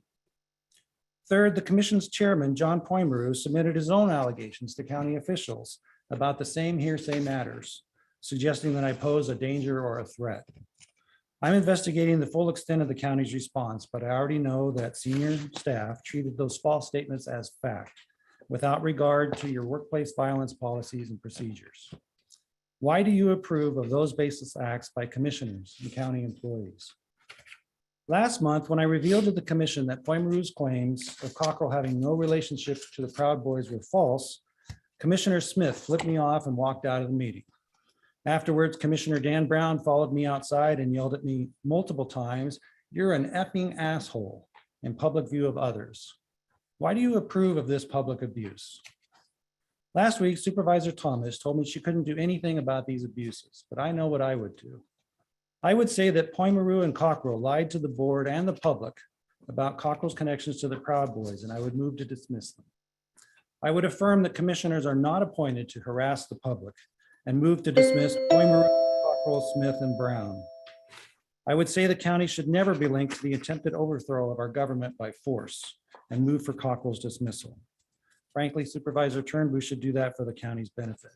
This morning, for example, the Proud Boys chairman was arrested and charged with conspiracy for planning the Capitol attack, led by this group here. Every one of these members are facing charges of conspiracy. Thank you. Thank you, Joe. Thank you.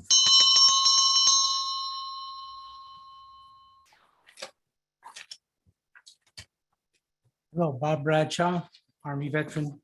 Thank you for this opportunity to speak. When Chris Cockrell was nominated and approved to be a Veterans Affairs Commissioner, it was based on incomplete and incorrect information. It was stated by Mr. Cockrell that he had no connections to the Proud Boys. That has been proven to be false. Each month, the number of linkages continue to grow, showing his support for them. This is in spite of the fact that Mr. Cockrell continues to hide, delete, or disguise his alliances with each people. These alliances now expanded to include self-confessed insurrectionists. On July 6th, these insurrectionists, Mr. Cockrell's friends, attacked our Capitol. The nomination of approval also included misrepresentations about the Toys for Tots event on December 5th, 2020. Cockrell, dressed as Santa Claus, claimed to have been invited by the event organizers and posed for photos in front of and behind the Proud Boys group. On December 8th, 2020, the local Toys for Tots organization disavowed the Proud Boys gathering, saying, quote, "It was unfortunate that while we were conducting our drive-through donation event, that others chose to use our event to further their own political or personal agenda. We have no affiliation with the Proud Boys." On February 12th, 2021, fully 2 months after the event, and in spite of public statements by the Marine Corps League and Toys for Tots, the chairperson of the Veterans Affairs Commission publicly defended Cockrell in a Mountain Democrat article stating he was invited by Toys for Tots to portray Santa Claus at their Toys for Tots for event in Placerville. The following day, the Toys for Tots organization then issued another Facebook statement that read, "Unfortunately, it appears we must address this again, as no one from the Veterans Commission nor the media have contacted us on this issue." Toys for Tots then referenced their previous post and provided this response from the Placerville Marine Corps League regarding the incident. "We, the trustees of Detachment 697 of the Marine Corps League, Placerville, California, condemn racial prejudice, political bigotry, rioting and lawlessness, and the operation of a cancel culture. We are a patriotic, non-political organization which, among other things, collects toys for low-income children for distribution during the Christmas season. The Santa Claus who was photographed at the Toys for Tots event on 5 December 20 was not invited to participate by the Toys for Tots or by the Marine Corps League. We invite all members of the community to support Toys for Tots 2021. Toys for Tots and the Marines say what you were told in December and February wasn't the truth. I choose to believe them and hope you do too. As a veteran, I don't feel it's appropriate for people who lie about representing a children's charitable organization like Toys for Tots and a veteran organization like the Marine Corps League to be a commissioner on our Veterans Affairs Commission. In closing, despite the continual cleansing and trying to mask his accounts, much work has been done to discover and bring to light how you were lied to and asked to approve the nominations under false pretenses. I ask that you review the materials provided and reverse these appointments based on the misinformation and growing volume of facts and not your feelings. These appointees are not fit for their position. Thank you, Bob. I ask that you do Bob, this. we got to finish at 3 minutes. Thank you.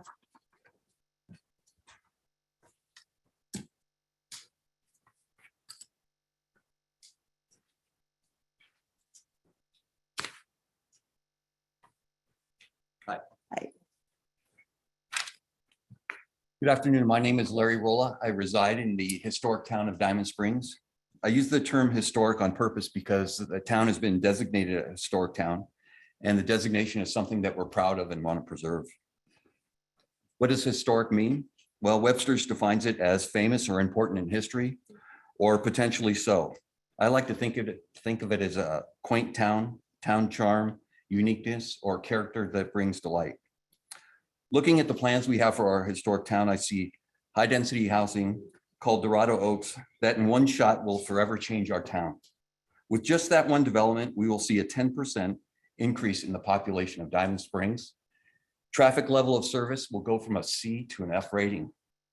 No need to worry though, to mitigate the traffic gridlock, we will add 2 new traffic lights or a roundabout. Oh, and let's take out the Carpenter's building and Deb's Frosty, so we can have high density housing and put a check mark on that objective. Developments that change our historic towns should not even get to the drawing boards. We need to hold tight to our character that so many people cherish and is the reason why we moved here in the first place. And looking at this county, we have a history of 2-lane roads that date back to the gold rush days. It's really a blessing and a curse. It adds to the charm of the area, but during morning, evening rush hour, or for an emergency evacuation, we end up with LA gridlock as experienced with the Caldor fire. Adding high density housing in a historic town 2 miles from Highway 50 will only make the daily and emergency traffic worse. Until we have a master traffic plan that supports a flow much like an expressway, we should not be concentrating our high density housing we should be concentrating our high density housing along the Highway 50 corridor and preserve our historic towns. I do bring good news though. When combining all of the housing development plans for Diamond Springs, we see a 19% increase in the overall population and a 17% or a 7% increase for El Dorado. The County Planning Department, Department of Transportation, and the Board of Supervisors have awakened the sleeping giant. In all the people that I've talked to, nobody is excited about the direction we are going as a county. Well, actually, I take that back. I did talk to one person who was very excited about the population explosion, but he was from LA, so it really doesn't count.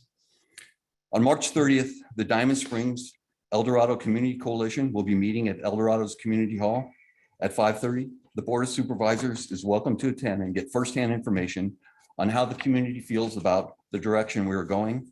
I encourage you to join us and hear from your voters. Thank you. Thank you, Larry. Yes, Thank you. thank you.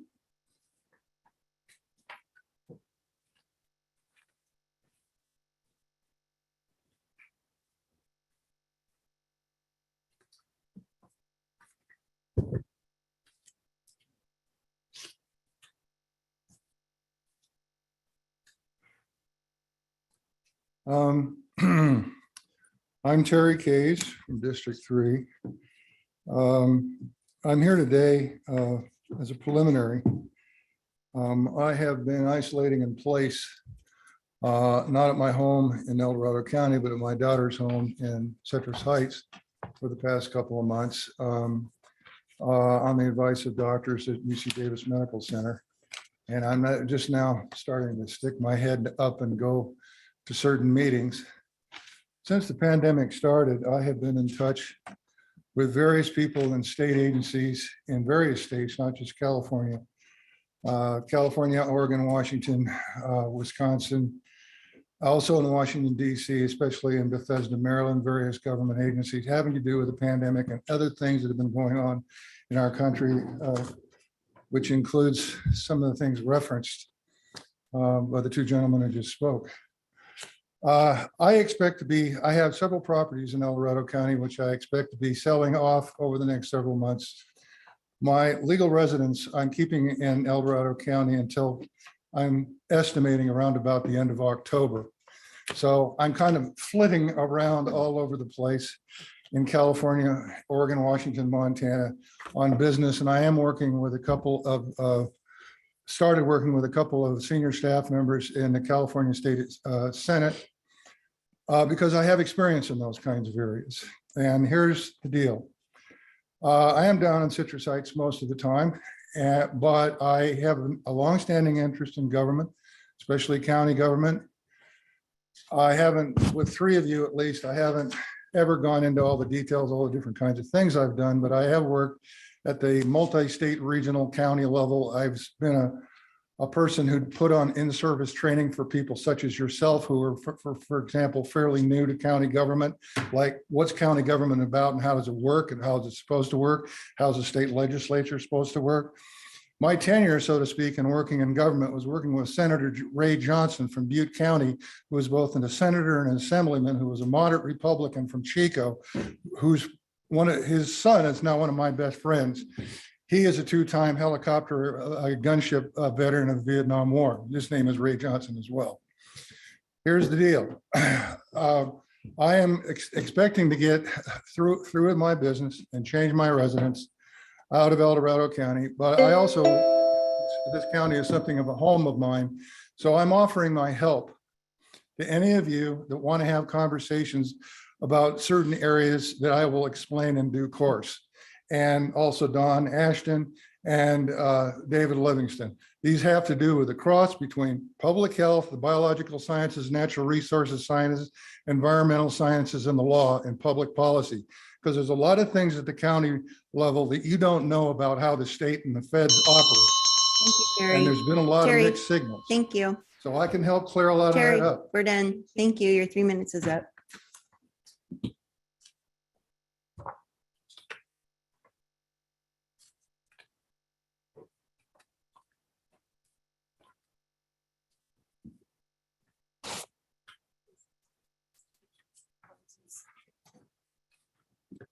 Melody Lane, founder of Compass to Truth. This is the first meeting that I've attended this year, but I've been watching videos of Comrade Parlin as she rudely cuts off speakers in mid-sentence as if they are contestants on the Gong Show.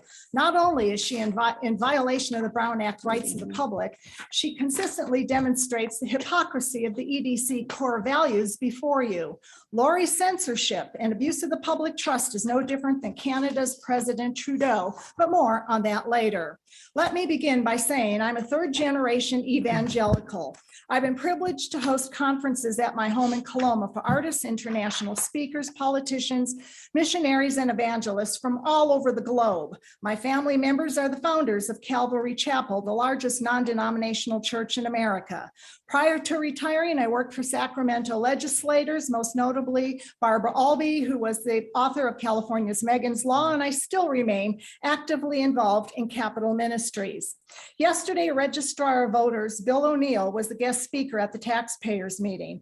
Afterwards, I had a brief encounter with Todd White and George Turnbull. I can play the 60-second audio for you right now, but I don't think it'll come across clearly. So I'll submit the transcript into the public record. Here is the edited essence. Hey, George, you need to speak with Todd to make sure he is giving me agendas for these meetings. Again, I have a right, just as any other member or public employee does, to get the agendas and schedule the speakers. Todd, this involves you. He responds, you bitch, go fuck yourself. You're a trashy whore.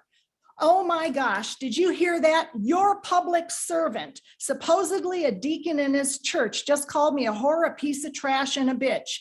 What are you going to do about it? George responds, well, I'm going to straighten him out. It's not right. It's significant that Todd is Secretary of the Taxpayers Association and Secretary of the Republican Central Committee. The RCC holds their monthly meetings at Park Community Church, where Todd claims to be a deacon. George, your ex-wife has described you as a fake pastor who plagiarizes other pastors' sermons. You've stood me up, lied to me, and refused to respond to constituents' concerns in violation of your oaths of office and EDC core values, in particular, accountability, integrity, and service excellence. The Bible and the Constitution have a lot to say about that. It's outlined in these affidavits addressed to you and Todd White.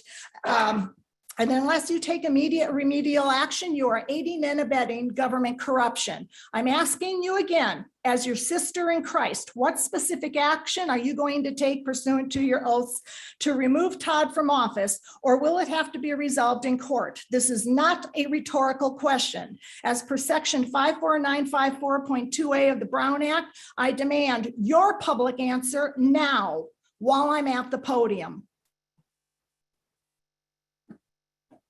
George, you have the laws before you. You have it's right there before you. You know what the law says. You know what your moral and ethical and legal responsibility is. I'm waiting. Let me put it this way. I'm an American citizen claiming all of my constitutionally secured inherent rights and guaranteed due process of law. Since I am based on constitutional authority, any effort on your part to stop me from speaking or for your walking out of this room conclusively demonstrates by your own actions to be in opposition to the constitutions, that you have shown yourselves, all of you, to be in domestic enemies and are unfit to serve in any official capacity pursuant to the self-executing sections 3 and 4 of the 14th Amendment at minimum. Again, George, not county council, not Don Ashton, your response as required by law, your failure to respond just proves again that you are in violation of your oaths of office and you are guilty of treason. All of you. Again, you are a disgrace to your community. Madam Clerk, please enter these documents into the public record. You have not heard this, the end of this.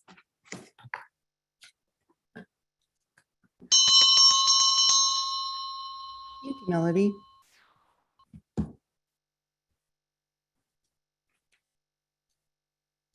Seeing no additional public comment from the boardroom, now taking public comment from our Zoom participants. Now taking public comment from Dawn Wolfson.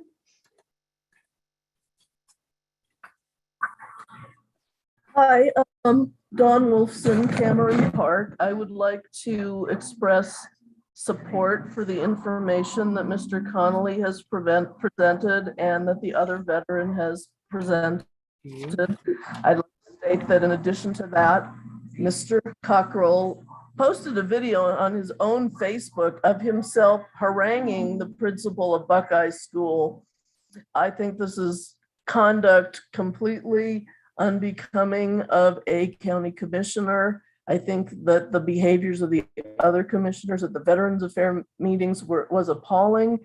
And I am asking the board to agendize sending a supervisor to those meetings and relooking those appointments, especially that of Mr. Cockrell. Thank you. Thank you, Dawn. Now taking public comment from Jane McGinnis. Thank you. I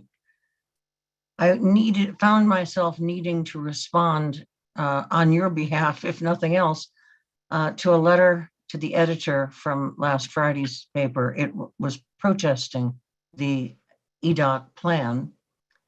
And I found myself really up against a wall in terms of how I felt about it. It was unreasoned. It was inflammatory. It was shameful. It touched me in a spot because I was raised in Michigan. Let's face it, my parents were Republicans, okay?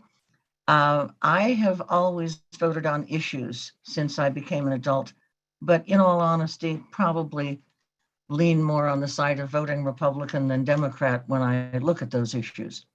This letter to the editor hit all the wrong notes. It cited a white paper from a conservative think tank that was more of an op-ed piece than any kind of statistical report. It cited Housing First as being around since at least the 1970s, as if that means it has never worked.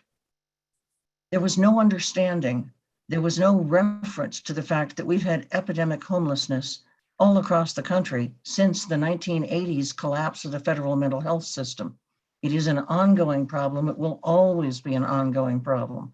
The fact that a particular and pretty successful approach has been going on since the 1970s, my response to that is, well, God bless them, because it's an uphill climb.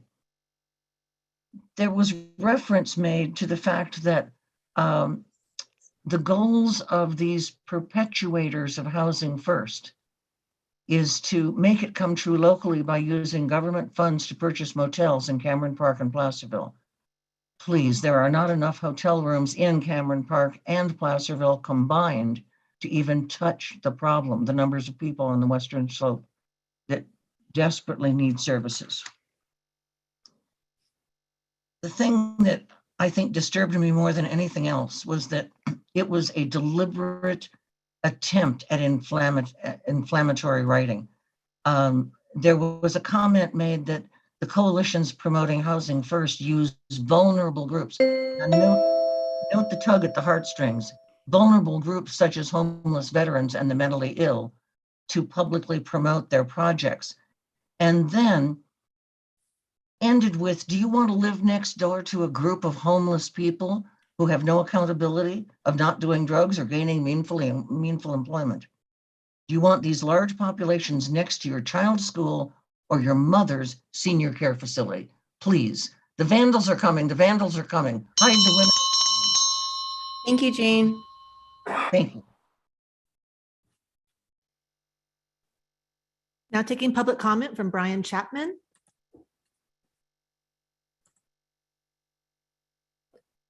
Thank you. I appreciate you taking my comments, board. I'm speaking today about three issues, one of which has already been brought up, and that's the issue of Dorado Oaks. I think that both this board and the Planning Commission should very, very closely take a look at plans which nobody, in my estimation, has been able to present to me that this developer has put together that make any sense whatsoever. This is a traffic and disaster looking to happen, it's into a small community. By the way, I do live in Diamond Springs. The other process that I got to speak to here is the idea that the homeless are a pawn in a game politically here in El Dorado County. The homeless are people who have less than we do. The homeless are people who have no home. And so the idea of housing first makes an essential common sense, which is not spoken to as common sense. We get to deal with arguments about not in my neighborhood and et cetera. I'm sorry, they're already in your neighborhood. You just ignore them. The circumstances that going forward is we need to very, very rapidly accelerate what's going on in this county to aid the people who are unhoused on the western slope. The last item I have to speak about is bringing up maybe some old news and maybe opening an old wound. The United States House of Representatives and the Senate of the United States have passed the Emmett Till anti-lynching law, and it's going to the desk of the President of the United States. We live in a community which is known as Hangtown, with a person lynching on Main Street, hanging from a building. If this law, once this law is signed into law for the bill, isn't it about time the people in this county came into the 21st century and stopped trying to call something history that's not? Thank you very much. Thank you, Brian. Now taking public comment from 525.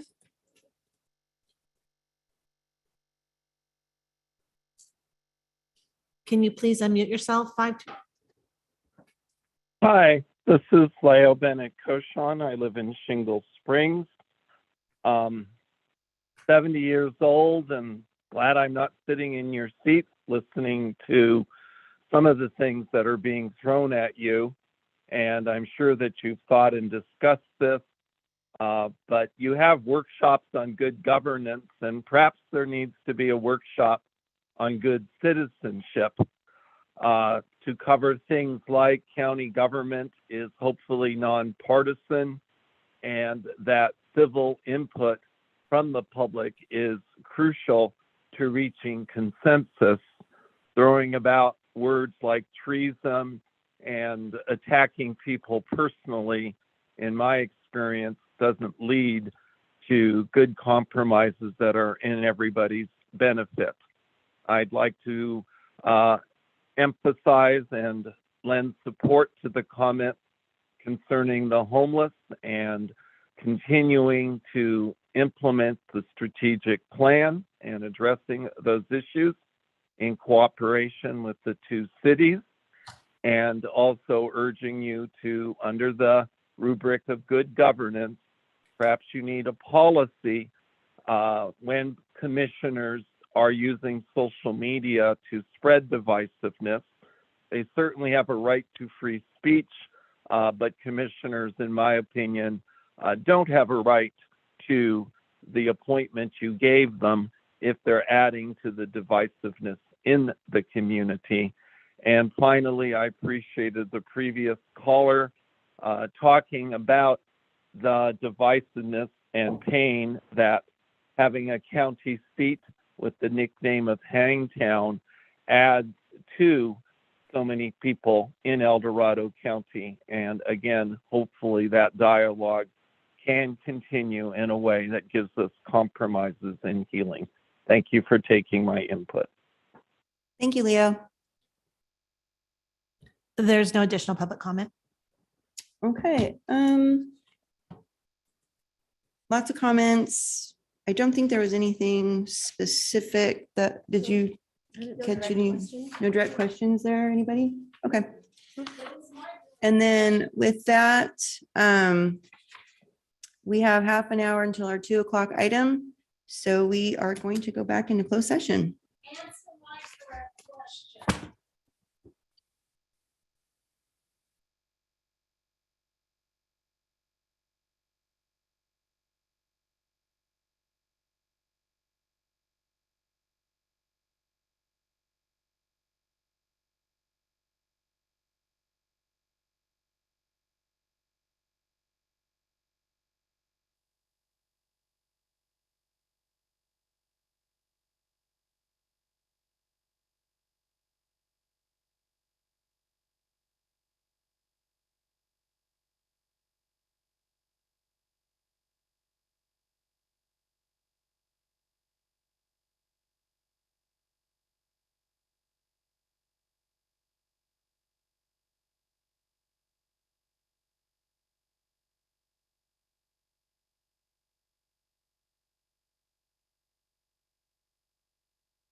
We're unmuted. Got one. Waiting one more minute. I always use my computer clock. It's consistent.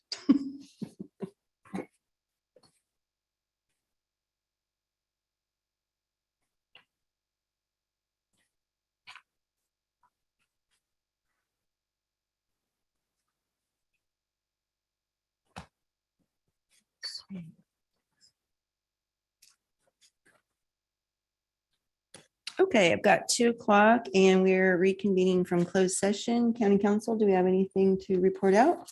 Thank you, Madam Chair. The board completed its closed session agenda, having met on item number 33. There is no action to report out. Great, thank you. And with that, we'll move on to our 2:00 item number 32. Item 32 comes from the Chief Administrative Office, Emergency Medical Services and Emergency Preparedness and Response Division, recommending the board consider the following. 1, receive and file a report from the El Dorado Hills Fire Department regarding defensible space inspection services. And 2, approve and authorize the purchasing agent to sign an agreement with the El Dorado Hills Fire Department. Good afternoon, board. I'm Michelle Patterson. I'm the manager for EMS and emergency preparedness within the Chief Administrative Office. As Kim stated, the item before you today is to receive and file a report for the defensible space inspections that El Dorado Hills Fire did on behalf of the county last year via a contract. And additionally, we are seeking approval for another contract for this year for them to conduct defensible space inspections on our behalf.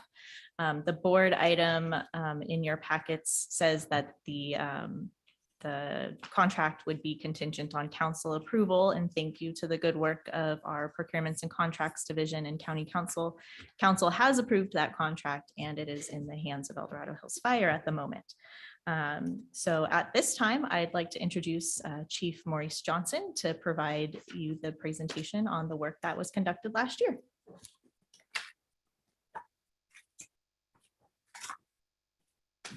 Well, good afternoon. Good afternoon. See your smiling faces, no masks on. Isn't that nice? Finally. Wow, we can breathe. Yeah. Good deal. Well, there is a presentation I think was sent over whenever you're ready. And this clicker changes. Oh, perfect. Perfect. Yeah. It's an award-winning station.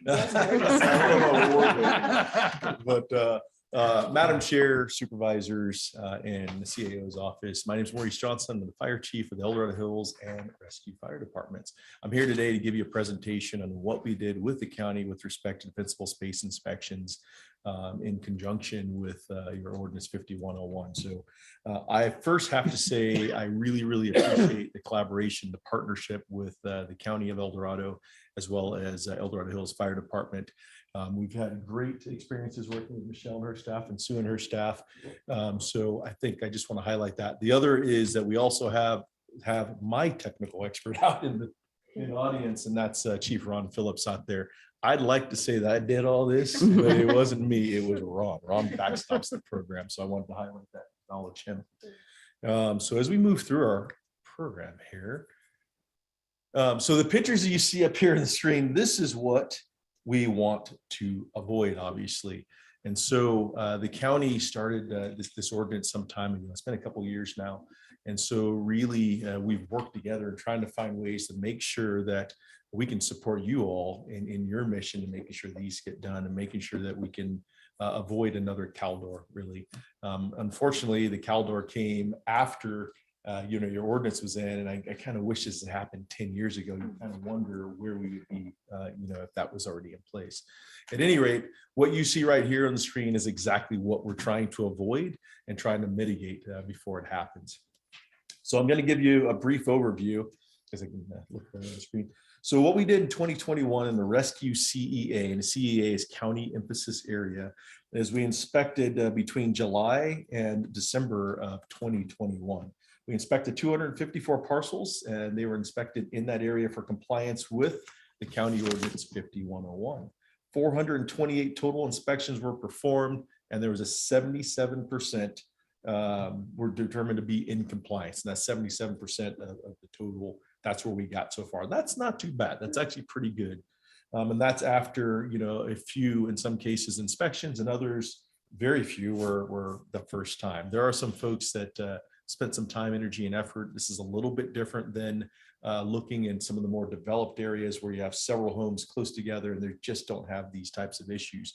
These are larger lots where you're looking at 5, 10, 15, and sometimes 20 acres. And so these are a lot more time intensive, and they're more expensive to mitigate. At any rate, 23% remained either uninspected or found non-compliant. Again, the challenges that we have with the program like this is some of these homes sit pretty far off the road. There's lock gates, and we just don't send anybody on their property to do that. But what we do is we'll send them information. We'll hang door flyers on their gates. And we try to get a hold of them to say, can we schedule an appointment to come out and do a defensible space inspection, and just kind of educate you on why we're doing this. When we look at defensible space inspections, this really does need to be a year-round program, and I'll tell you why.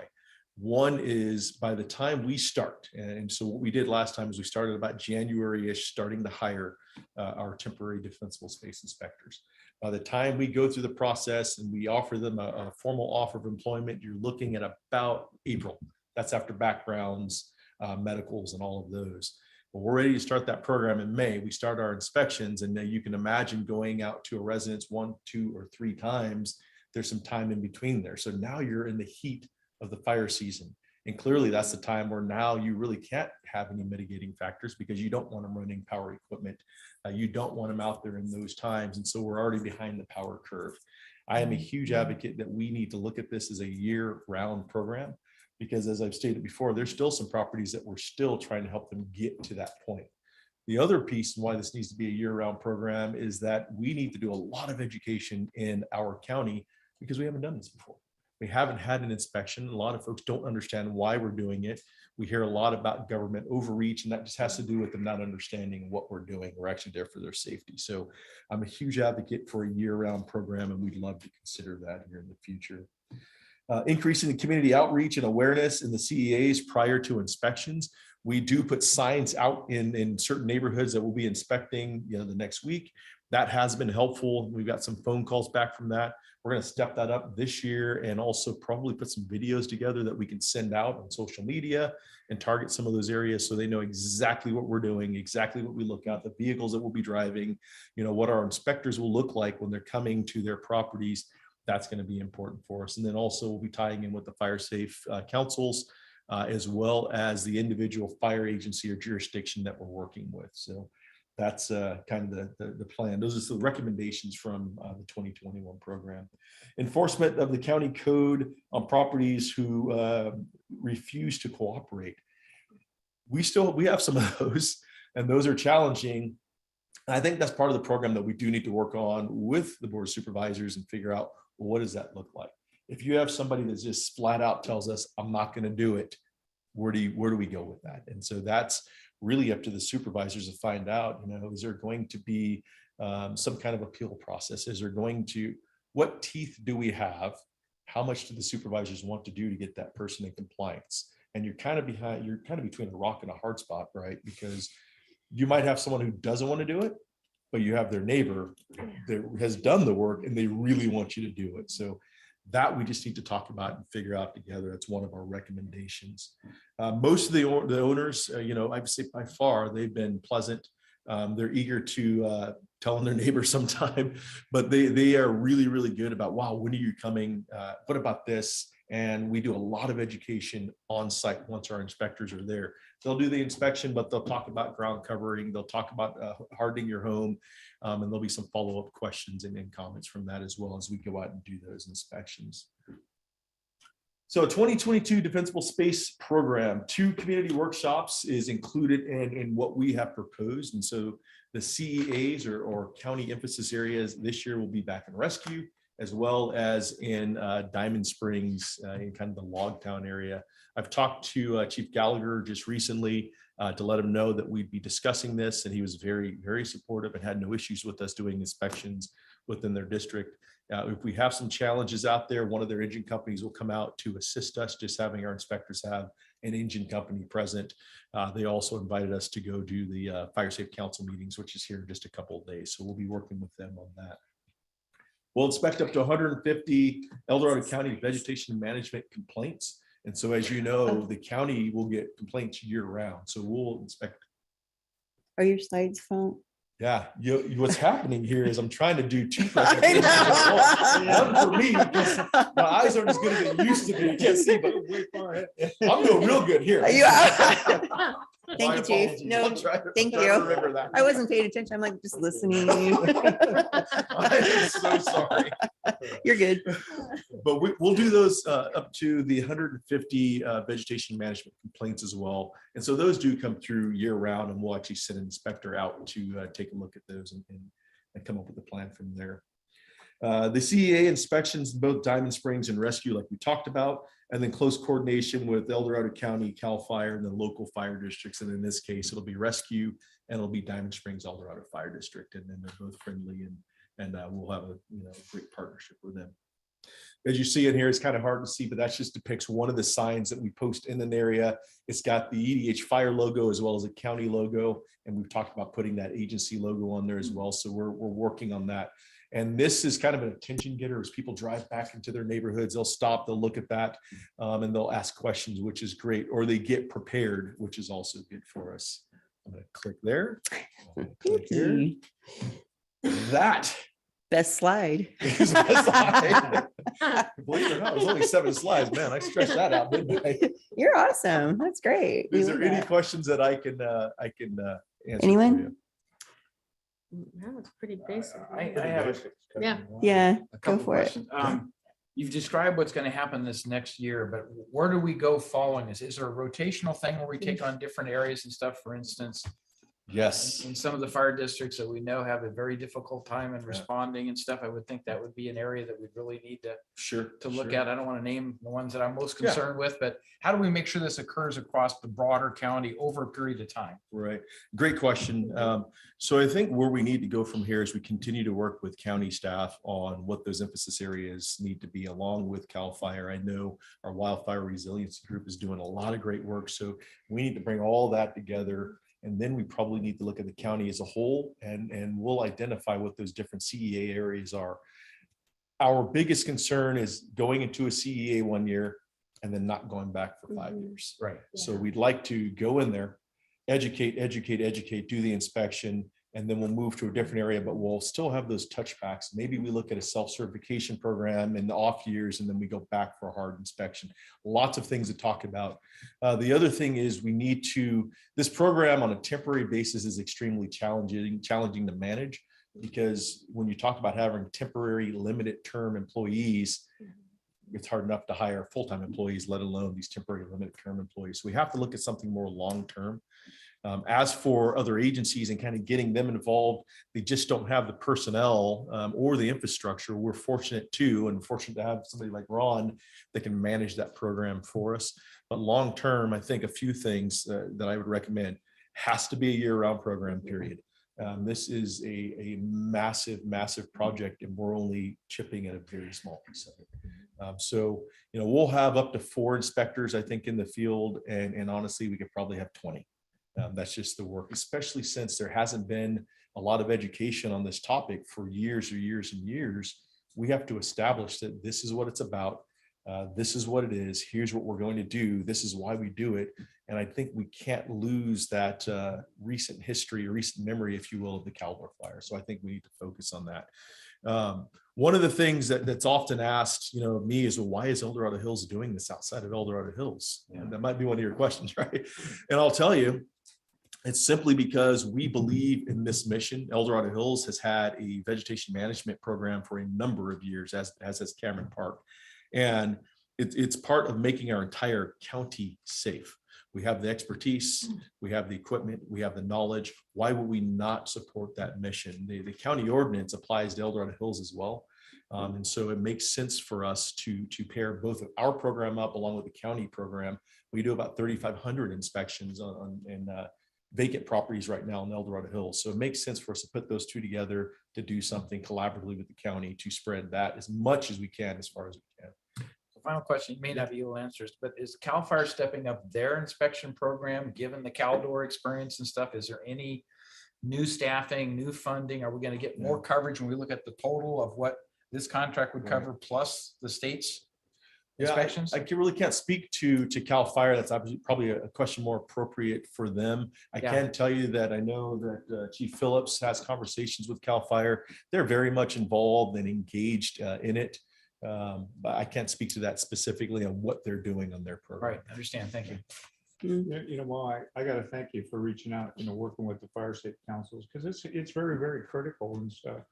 But my concern is like a lot of seniors that are just on fixed incomes, they can't really get out and afford to be able to clear their property. And it's a sad thing. I hear it all the time. So, but the fire safety councils, you're working with them to step up to be able to help these residents. Yes. I think that's a great thing you're doing, especially when it comes to keeping people safe, especially these seniors, that they can't, they have a hard time even moving around, especially when they've had their family homes forever and they don't want to, move and stuff, but they don't have anybody that could ever come in and even do that. But so I think it's great that you're working with the fire safety councils to make sure that this happens. So it's a good thing. That's and I appreciate that comment for sure. That's probably one of the recommendations I'd make to you as well, is when we go out and we do these inspections, we kind of give them a laundry list of things that they might need to work on. Well, some of those could be thousands of dollars or tens of thousands of dollars, depending on the size of their property and how it's the continuity of the fuel. So we do a really good job in educating folks. We tie them to their fire safe council. We'll give them some additional information. And the biggest things, we give them the education and we give them the time and options. But that's probably something we need to bolster up in our program, is that, well, what can we do for them? What funding is available to assist them? What services are available to assist them? I think those are some of the things we need to look at. Some of these properties, they might not ever get to that point. It's just so expensive when you have 10, 15 acres or 20 acres. When you need to truly be fire safe, you need to focus on more than just what's right around your home, obviously. Yeah. District 3, are you done? Yeah, Did you I'm finish? done. Okay, I'm I done. was like, oh, wait, I didn't mean to cut you off. Oh, thank you for being here, Chief Johnson. This is such important work. Couple of questions. What kind of enforcement tools would you suggest? What do you need? Ooh. Enforcement. I would say if we were established program, and so I'll use El Dorado Hills as an example, established for decades down there. Enforcement's a lot easier there because people know it, they expect it, it's established. But in the rest of the county, I think we need to focus heavily on the education side of things, the outreach component, social media and all of those kind of things. When we start to get towards the actual enforcement, there's other things that we have to look at because people will want to point fingers, right? And I'll throw them out there for you. Some of those is, and I get this all the time, is, well, what about the county's property, or what about these properties? Those are just some of the things we got to figure that out first. And then we talk about the enforcement. On the enforcement side, we started off by leaning the properties. We send a company out that's been vetted, and they do the work. And then we lien the property based on what that costs and the administrative costs. I think that will be a big challenge for the county. We have to look at different ways to do that. There'd be a lot of liens. And we started off very high on the liens, and that has throttled down to maybe a handful a year. And actually, some of them use those liens as just a way to mitigate their defensible space issues. I think that we probably need to put our heads together, maybe talk to the wildfire resiliency group, maybe look at what other counties are doing. But I can't really give you, this is the golden, you got to do this with respect to enforcement, because you're going to have significant pushback for sure. Great answer. And I appreciate your measured, thoughtful approach to this, recognizing this, what the huge lift this is for our community. Do I take this to mean this program is mainly complaint driven? So it's not necessarily complaint driven. There is a component where we get about, I don't know how many complaints we get a year, but we will go out and inspect up to 150 of those, and we're flexible to talk more about those. These are areas that have been identified by county staff, CAL FIRE, and our team, saying this is the area we want to focus on. Okay. And so we'll canvass that entire area all of the addresses, not, not picking and choosing, but the entire area, both with mailers first. We'll have the video education, we'll do the community meetings, and then we'll have boots on the ground that actually go out and conduct the inspections. Wow, that's incredible. This work will go a long way in helping our communities be resilient. So thank you so much. Oh, my pleasure. Okay, I have several questions and comments. Help yourself. Mostly because District 4, my district has had 2 of these Yes. concentrated efforts, and with mixed acceptance and mixed results. Okay. So, and I know it's just because it's new, and I get that. So, so what did you say that for El Dorado Hills, your existing program, you do vacant parcels? Yes, in El Dorado Hills, we do, it's a vacant lot program, because Vacant lot those are program. really some of our bigger offenders. A lot of times they're absentee owners, if you will. And so that's what our program is focused on. However, the county's ordinance also overlaps the El Dorado Hills as well. So the county's program does not include vacant lots, I thought, or does it? No. So what we're doing is we're focusing just on the occupied lots, and those are the ones. we're Okay, expecting so in this program. develop properties. Okay, so, okay, got that. So that won't include vacant lots then, which is in my mind, one of the biggest complaints I think we get. So, and you're right. But the other challenge to that is vacant lots. It's oftentimes exceptionally hard to find the owner. Yes. I mean, there's 2 or 3 properties in El Dorado Hills. We have looked for 5 years and we still can't determine who the owner is. Wow. And so that's a challenge for us right now. So if we were to Absolutely. do that countywide, you have to talk about the accuracy of the records. Yeah, how recent are the records, the change in ownership, and the string. And sometimes it's a bank, sometimes they're absentee owners, and they don't reply back. So that would be exceptionally hard to do for sure. So Not saying some, it's intentional. I think in the education though, we need to make it clear that what our program's not, because I have this people call, that's I think the most calls we get actually are the vacant lots. And so if people are expecting this program to do that, they're going to be very disappointed. I would call Ron just to keep me honest. Yeah, help me, Ron, because those are the phone calls I get. Good afternoon, Supervisors. Ron Phillips, El Dorado Hills Fire. To just expand on what Chief Johnson just mentioned, we do in the county as part of the enforcement program, when a complaint's received, we do look at undeveloped properties as it relates to the county's ordinance in accordance to what's called the good neighbor rule. Okay. So if a vacant lot is adjoining a developed property and there's a complaint received about it, we do look to ensure that the 100-foot defensible space perimeter is provided on both parcels. Okay. Their homes. So we do get involved with undeveloped properties in the county through that process. Just through that though, if their 100 feet bleeds over to adjoining. Okay. Correct. So that's a baby step though. I mean, that helps the folks that are trying to get their property into compliance and safe. So And I would say that's the vast majority of the complaints the county receives annually is Adjoining. related to the good neighbor rule. okay. That's helpful to know. Thank you. I appreciate that. And then, so the 150, was that in last year's agreement or it wasn't? I don't think that's, I think. Okay. This year It was for not us. in Yeah. last year's agreement. Okay. And that 150 complaint number is derived from the last 2 years' history. of Okay. Complaints received by the county. That's what I was wondering, like, is that a good number to cover our complaints? All Perfect. of the West. Yes. Yeah. Good point. Okay. So that's good to know Now you see too. why I bought him. Huh? Yes. Well, I know it takes a team on, because this is a really complex issue actually. So when the signs went up last year in rescue, it did generate a few phone calls, but I think we were able to address them pretty quickly and alleviated everybody's concerns. So signs are a great communication tool for folks that don't go on social media, don't, whatever. So I do appreciate the signage and I think they're important.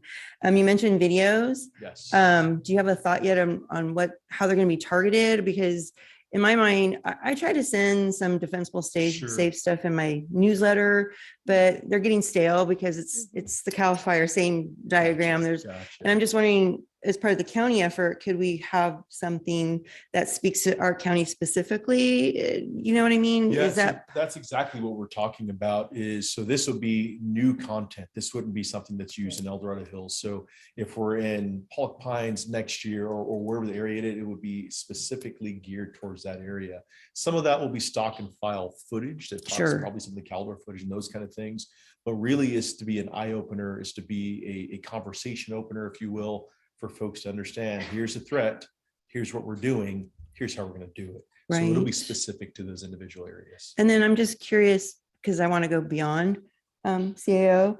If we're making videos to educate and we have the CEA areas that we're going to focus on, Right.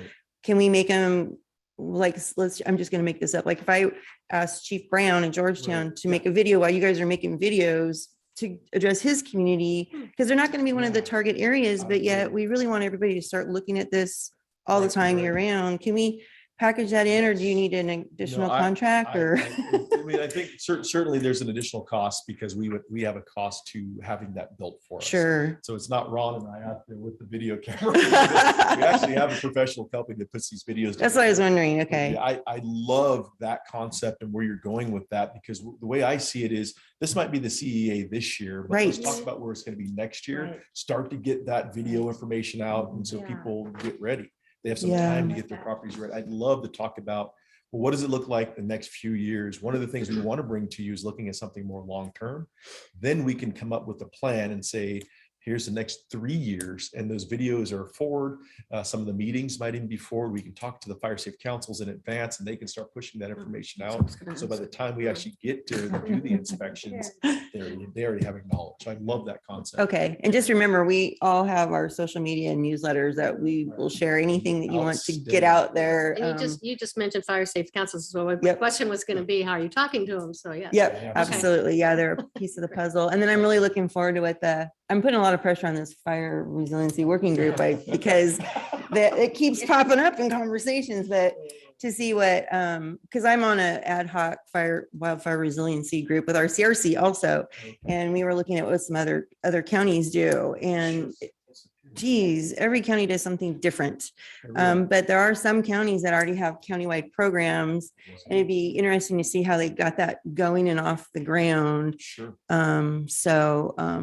And I can give you a couple of county names if you want to. Yeah, that'd be great. I think that the county staff CEO's office has done a great job in making sure that we're not trying to boil the ocean. Yeah. We need to take this incrementally and a little bit here. Don't try to bite off more than we can chew. We Right. talked a lot about not wanting to over promise and under deliver, because that's a big deal for us too. But I think we're taking a good measured approach. We're gathering the data. You're starting to implement small programs here and building upon those programs. It's a good foundation. So I think it's absolutely the right approach. Now it's time to say, okay, this isn't going to be a fire season issue. It's going to be a year-round issue that we're constantly talking about. We have to. Right. And then because especially this year, it looks like it's going to be a really long, extremely dry. I just think that everybody's hyper aware and a little afraid right now, honestly. So the more direction we can give people. And then do you feel that the senior program resources was funded enough? Because I heard it ran out of money. So that again is it just takes a lot of money for those, and there's a lot of seniors in our communities and they just don't know about these resources. Okay. So that's something that we'll work more with our defensible space inspectors to try to make that tie. Okay. But there does need to be more funding for those senior programs. They have some of those properties that have been in their families' hands for years, right, with no kind of mitigating factors being put in place. So it's going to be tremendously expensive for them. Mo, can you reach out to all of us and stuff? And if there's those senior programs and stuff that we can put it on our newsletters and we can blast it out there so they're available to them. Yeah, that'd be great. Yeah, you can do that. Absolutely. Okay. Thank you so much. I know this is a big project, but it's super important. Yeah. So, okay, I think we've exhausted our questions. And thank you. It's just because I had 2 of these already in my district. So I heard a lot of feedback, and the first year was rough. Second year got better. So we got yelled at a lot. Big things for this year, sure. right? And, well, it's a learning thing. We're learning as a county. Sure. So do we have any public comment out there? Now taking public comment on item number 32. Individuals will have 3 minutes to address the board. The timer will notify you when you have 30 seconds remaining to comment. Public comment will be taken first from those participating in the boardroom and then from those participating through Zoom. For those participating by Zoom, please make sure you unmute yourself when called upon. If you're joining the meeting by phone, press *9 to indicate a desire to comment. If you're joining by Zoom, press the raise hand button. Please voluntarily state your name for the record. Seeing no public comment in the boardroom. Now taking public comment from our Zoom participants.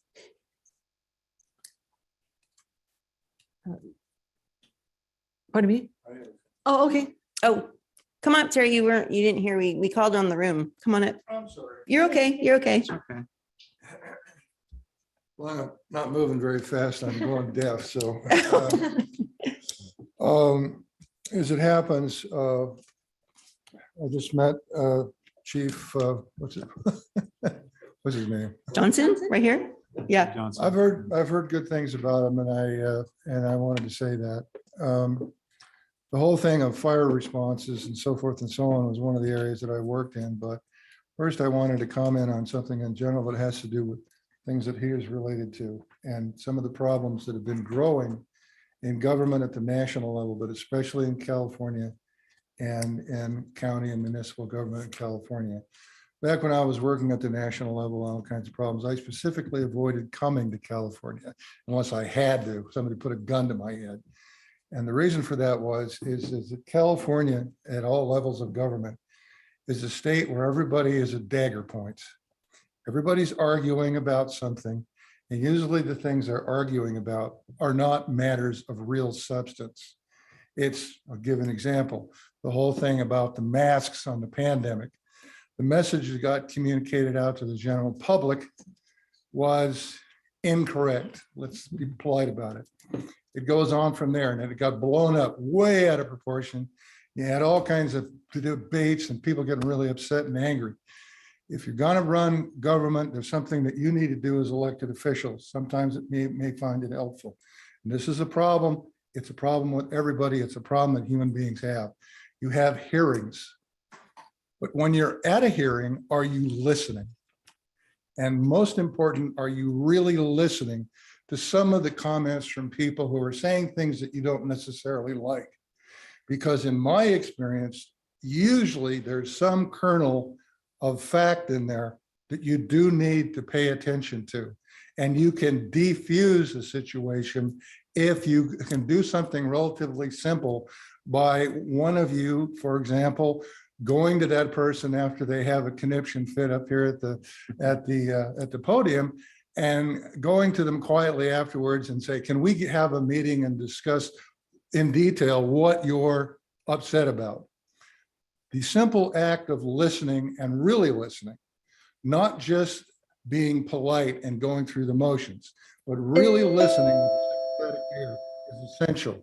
And that is one of my first things that I will say as a strong recommendation on how to make governance in El Dorado County better. Thank you, Terry. Thanks, Terry.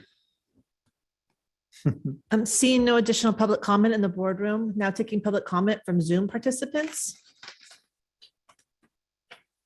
There's no additional public comment. Great. Any further? I would like to move this item. I hardly ever get to moving items anymore, so that'd be great. Yeah. So we got a first and a second. All in favor, say aye. Aye. Great. Thank you so much. Thank you so much. All right, looking forward to it. Use us for our communication to constituents. All right. Bye-bye. See you later. Okay, with that, wow, we're moving on to items to and from. 2:30. Can you believe it? We'll start over here. Well, wait a minute. I'm not even ready yet. Okay, is anyone ready? How's that? Start on this side. Go for it. Well, in the last 2 weeks, I've had TRPA meetings, Tahoe Transportation District meetings, California Tahoe Conservancy meetings. We're looking at hiring a new executive director, and as chair, I've been working on that very closely with our staff. And then most importantly, being on CSAC in the executive committee, but especially on the kitchen cabinet, which is only 11 of us supervisors from the state of California, talking directly with the governor's staff. And the most important one we had was just yesterday with our kitchen cabinet meeting with Dr. Galley and Anna Mattis Santos, speaking about the new care court proposition coming from the governor. And it's a diversion program that is being proposed from the governor to talk about homeless individuals who are in dire need of mental health issues. So it's going to be a court. They look at this court as being a way to bring in mental health patients that are necessarily without a home, and pretty much just tell them what they need. And it's kind of conservatorship. The issue is that there's no money and no proposal going forward, and it was completely. We're gonna dump it on the counties and cities. is what we're gonna do. Yes, yes. Oh, no. No, and the biggest problem here, which was infuriating every single one of us supervisors, is what is the plan? And they said, well, the idea is that we're just gonna throw it out there and then you're gonna tell us what needs to happen. Oh, Well, geez. it wasn't conceived very well. We absolutely believe. And so afterwards they said, well, we hear you. The current system's not working. So the governor wants to roll this out and kind of back end, use your comments as a framework to decide where we go. But this is what we want to do. We want you to make sure you house everybody. You have to take care of all these indigents, and it's going to be your responsibility, county, because you haven't done this in the past. That was their comments to the county. And the county, I've never heard so many infuriated supervisors talking at this level. It was not a pleasant conversation. People were pretty upset, and rightfully so. The CEOs were not told, COs, none of them knew about this. This was just a total. So great idea, but awful way to start the conversation. And so, so the bottom line is, the specific plan is not there yet. You're going to start hearing this and seeing this in the news because no one really knows what it is. So everyone's kind of guessing on where they're going to end up going. But they promise they're going to start including us now that they have this program plan going forward.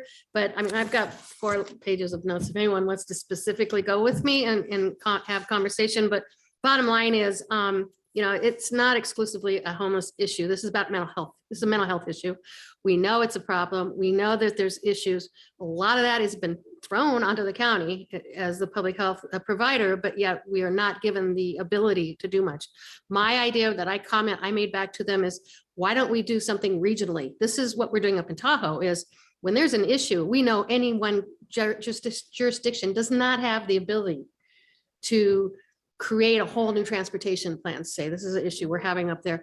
We have to come together and regionally decide what's best. And I think that is all I asked on the mental health issue is, can't we find something regionally and then the state take over it? And I hate to say the old institutionalized, but that's where we need to go with the most critically needed patients and create, say, like a care center for these individuals where you can bring them into a center where they can get the help they need and have the housing formats. In any one of our counties, especially our rural counties, we don't have the ability to do that. We can't find psychiatrists, let alone a house to put the psychiatrists and our patients into. So it's a big issue. And I just wanted to make you all aware of it because we're on top of it. And Don can probably comment on too, because they're very much on top of it when trying to talk to the governor about this. So just throw that out there. Weren't the hospitals, I believe the hospital systems in Sacramento were talking about a regional model like that.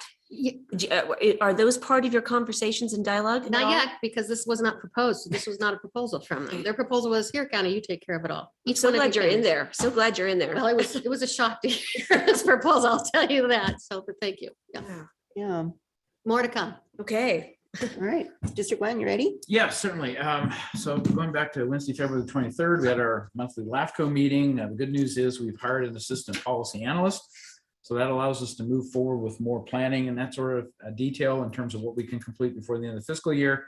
And we've officially put the headhunter recruitment organization on the EO recruitment contract. So we're moving on that as well. There's a meeting to meet with the ad hoc committee to discuss the final things to be put in the announcement that'll go out, but we're starting to make some significant progress. And I guess that's the bottom line here. Thursday, 24th, I attended the Big Brothers Big Sisters ribbon cutting with the tri chambers. And I thought that was a huge success. Many of you were there. And so I thought that went very well. On Monday, the 28th, we held our monthly Human Rights Commission meeting. Good discussion, continued planning on the forum and stuff. We've now got a date that's well defined. Yeah, June 13th. June 13th. So we're working towards that to line up all of the guest speakers and all the other stuff. So I think we're getting excited now to the point, we're getting to a point where we can do something with the public and take inputs and really share information. And I think that's a return to what we had done earlier. Yes. Before we had kind of the pause. Right. So that's exciting.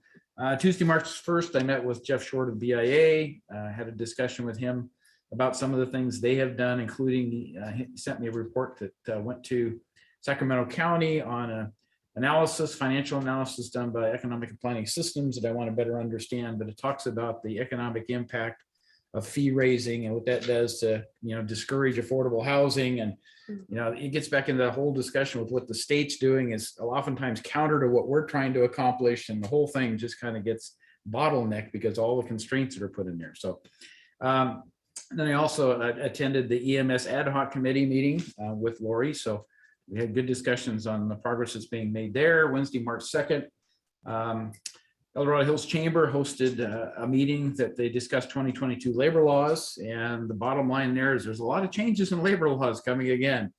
So any number of pieces of legislation that will significantly impact what we can do relative to labor. So that's ongoing. Thursday, March the 3rd, the CSAC Board of Directors meeting, I listened into it. Now Sue represented us. I thought she did a great job. The conversation was lively and the meeting kept moving, but it was interesting just to hear all the commentary. And then later that afternoon, we had the transit meeting and the El Dorado County Transportation meeting. And a lot of those discussions were dealing with work plans and activities that are in progress and progress on scheduled work that's being completed as we speak. So. And then Monday, March 2nd, we held our monthly El Dorado Hills Community Council meeting last night. Frank Porter, who is the Vice President of Housing El Dorado, was our guest speaker. And so he shared with the representatives that were there information on what Housing El Dorado's focus is, the program they have in Placerville for the homeless situation in terms of the winter sheltering. And it was very well received. A lot of good questions and a lot of the implication was, well, what's next, right? And that's what the strategic plan was referenced. So we may end up going back and doing a strategic plan focus on what are the elements of the strategic plan and what is it things people need to understand, how that all fits together, because that's the higher level as opposed to just Housing El Dorado when you talk about the COC work.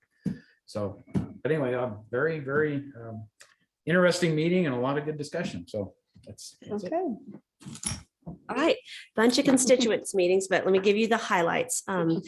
Held last Monday, held my the Camino community meeting in response to the hit and run and Giuliana's death. And it was, I'd like to thank all of our staff that attended, as well as the agency leaders. It was incredibly well received. It was a really important time just to be present and to be available with all of the agencies there to listen to the community, to understand their concerns. And their concerns really boiled down into 3 areas of focus: road traffic and speeding issues, signage, advocacy in terms of stricter limits for criminal behavior, and for a potential messaging campaign. So I can't say enough about our DOT staff. They were just phenomenal because a lot of the conversation focused on road and speeding issues up there in Camino, and Raphael and Brian were just amazing. And so they are working with community groups, and we have several ideas that we can move forward to address community concerns on that, both with the road traffic speeding as well as signage. I had a follow-up meeting with our district attorney, Vern Pearson, in terms of where we can go on the advocacy piece, and I'll be interfacing. He's agreed to meet with the community group up there, so I'll be arranging for that. And just it was a really productive time, and it will be a journey ahead. But look forward to making some progress there. I'm sure Supervisor Parlin will want to talk more about this as well, but Lori and I both attended the Ag Commission and the Ranch Marketing meeting, and I thought it was a very productive meeting. And where we're at right now, I know in the Camino area, there's a lot of concern and potential fear over what is going to happen with the winery and the ranch marketing ordinance. So if anyone is listening, just want to allay fears that right now we are researching what other counties are doing. We don't need to reinvent the wheel. Our conversation was very focused on just really clarifying both those ordinances to protect ag as well as by right activities, and then mitigate some of the other challenges that are kind of getting convoluted, mixed up under the ranch marketing. So really, I'm looking forward to the process ahead. And I think our next steps will be to come back, understand what other counties are doing, develop our suggestions, and then do a community outreach and get the community's feedback in all of our districts on this. So it was a very productive meeting, I felt. Yeah. I had my yearly Evelyn Horn Scholarship Trust meeting, which I never knew what that was, but I had this last week, and it's actually quite remarkable. We have over $45,000 to give to students, and students don't know about this. Oh, wow. It's administered by a bank. It's a trust. And so we're not quite there. We had an application we needed some clarification on, but we'll be giving out $45,000 this year to our local high school students who want to come back and really support their communities once they receive their education. And so there will probably be more money to give out next year. And so we're looking at how we get the word out about this remarkable opportunity. So it's really, really fun to give money to deserving students. Wow. So I really enjoyed that. On the El Dorado County Transportation Commission meeting, which most all of us attend, I think it's important to recognize that moving forward within the city of Placerville, EDCDC has received a grant to do a wildfire evacuation preparedness plan. And you say, what's that? Most people think it's an evacuation plan. It is not. It's a wildfire preparedness and resiliency plan. And what they will be looking at, this will be really important, is this study will look at transportation pinch points and vulnerability in terms of communications and infrastructure in the case of a wildfire. So looking at, are the 3 stoplights in Placerville, a problem? Yes. What about, Pleasant Valley Road and those connectors and all of that? So what do we need to do to shore up those facilities that in an event of a wildfire, traffic can flow? So I think that this will be a really important study. So we'll know what we need to do to strengthen those vulnerabilities. And it will, this work will be finished in May of 2023. So about this time next year. So really looking forward to that. Had a harvest traffic debrief meeting with the Camino community. I do this several times a year, and each early spring, we talk about last traffic season and what worked, what didn't, and where we need to go. We recognize this last year was an anomaly in all kinds. So we're taking it with a grain of salt. And what will be important this next year is once the Camino safety project gets done, what that will do to traffic and what that does to harvest circulation. So we'll be monitoring that in the years ahead. SACOG policy and innovation meeting this week. What's important to know is, as I've said before, we're embarking on the blueprint update.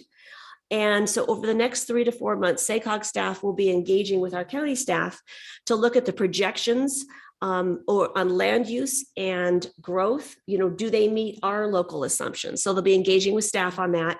And then in the summer and the fall, look for the public engagement portion where the public can take part in those discussions as well as to where we go. We're looking at 2050. SACOG will also be doing presentations on this to every city council and every board of supervisors in the SACOG region to engage electeds as well. So that will be an important process too. And then finally, hallelujah, the Camino Safety Project. For the last several weeks, we've been having weekly, sometimes bi-weekly meetings. I've been having calls as well with EID Director Brian Veerkamp on this, interfacing with EID.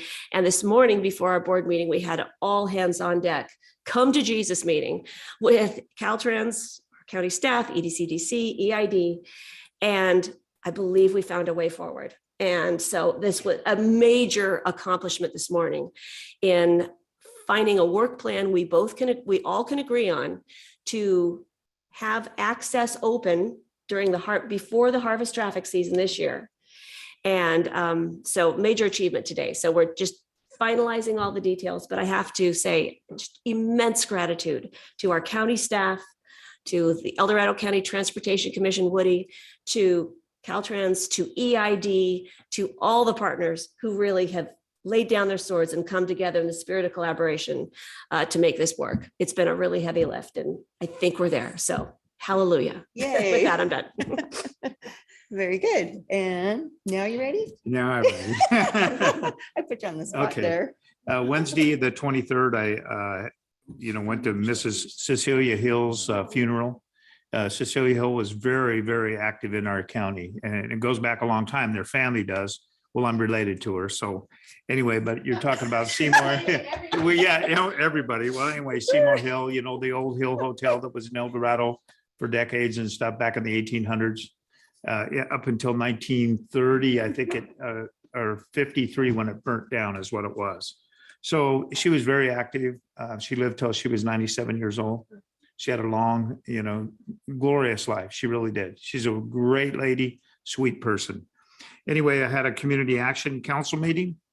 We had our monthly planning meeting and stuff, and some of the issues that's going on with a lot of these people, getting these people in compliance. Some of the things that's been going on, especially when people's houses, they're like the fifth owners, and there's issues that has been going on for a long, long time, and they find out, well, this issue's got to be taken care of. So we're working through that, trying to help a lot of these people on that. Also, I had a LAFCO meeting. John and I attended that, and that was a really productive meeting. I thought it was very good. And I think we hired somebody, and I think that's a great thing that happened there.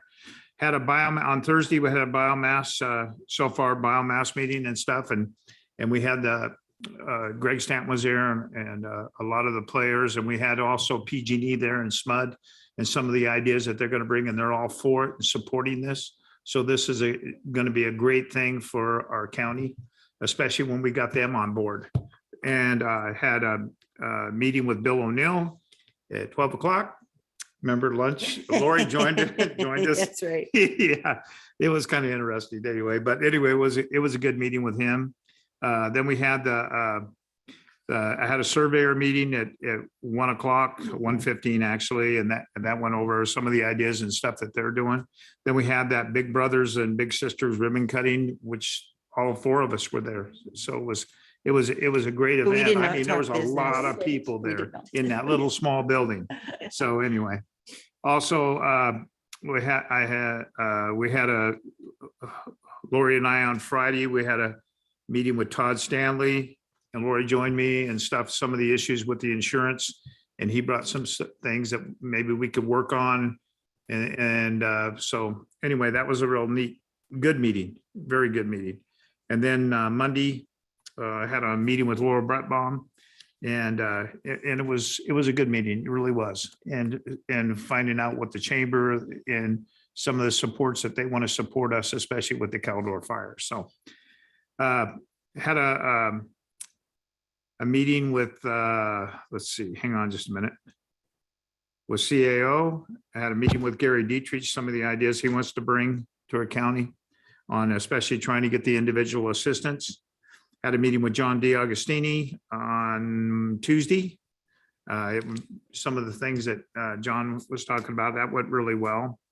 Had a, let's see, trying to think of all these ones. There's just a lot of stuff we did. And then we also had I had a meeting with on Birch Junction with Bill Glasser. Some of the ideas that he wants to do, changing some things, and he is willing to working on trying to donate the train. He wants to donate the train and donate it to the fairgrounds. So it's a possibility that might happen. So anyway, that's all I have. Okay.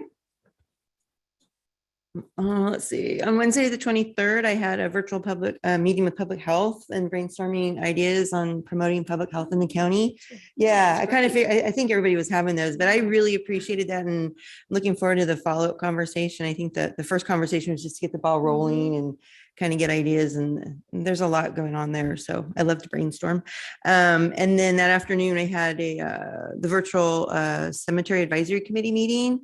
And I think we're done editing the bylaws. At our next meeting, we should approve them, and then we'll be sending them here to the board for final approval. So hopefully those will be coming here soon. We also had a discussion, it was on the agenda, to talk about the board's prior direction regarding a ballot measure for funding the cemetery district. That was like 2 or 3 years ago. And the committee did talk about it, and they'll be sending a recommendation to the board, I guess sometime soon. I don't know how that happens exactly, but it's coming. It's a forming cemetery district, I think. Well, we already did that, but the funding mechanism was the ballot measure part. And so the recommendation coming from the committee to the board will be to discontinue that effort. So thought I'd give you guys a heads up on that. It's coming. And that was a public meeting, so I'm not telling you anything that wasn't public.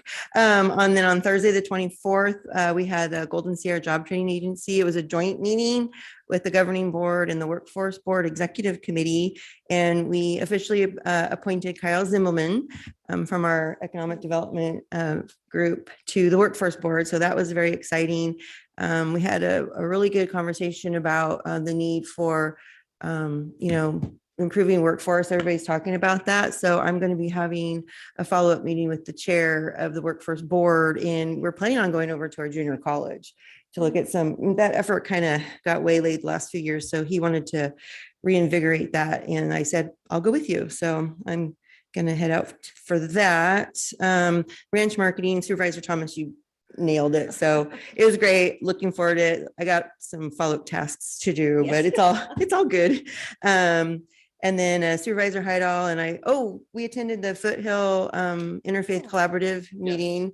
And Margaret Lewis from EDCO, who's also one of the co-chairs from the EDOK, was a guest speaker and gave a presentation on how to empower youth and children in the county. And that was really a great presentation. I guess it's a training that she gives, and she gave us a mini version. So she said if anybody wanted the PowerPoint or maybe even a presentation, we could consider asking her to do that. So and then on Wednesday, the 2nd, Sierra Nevada Conservancy Watershed Improvement Program Summit.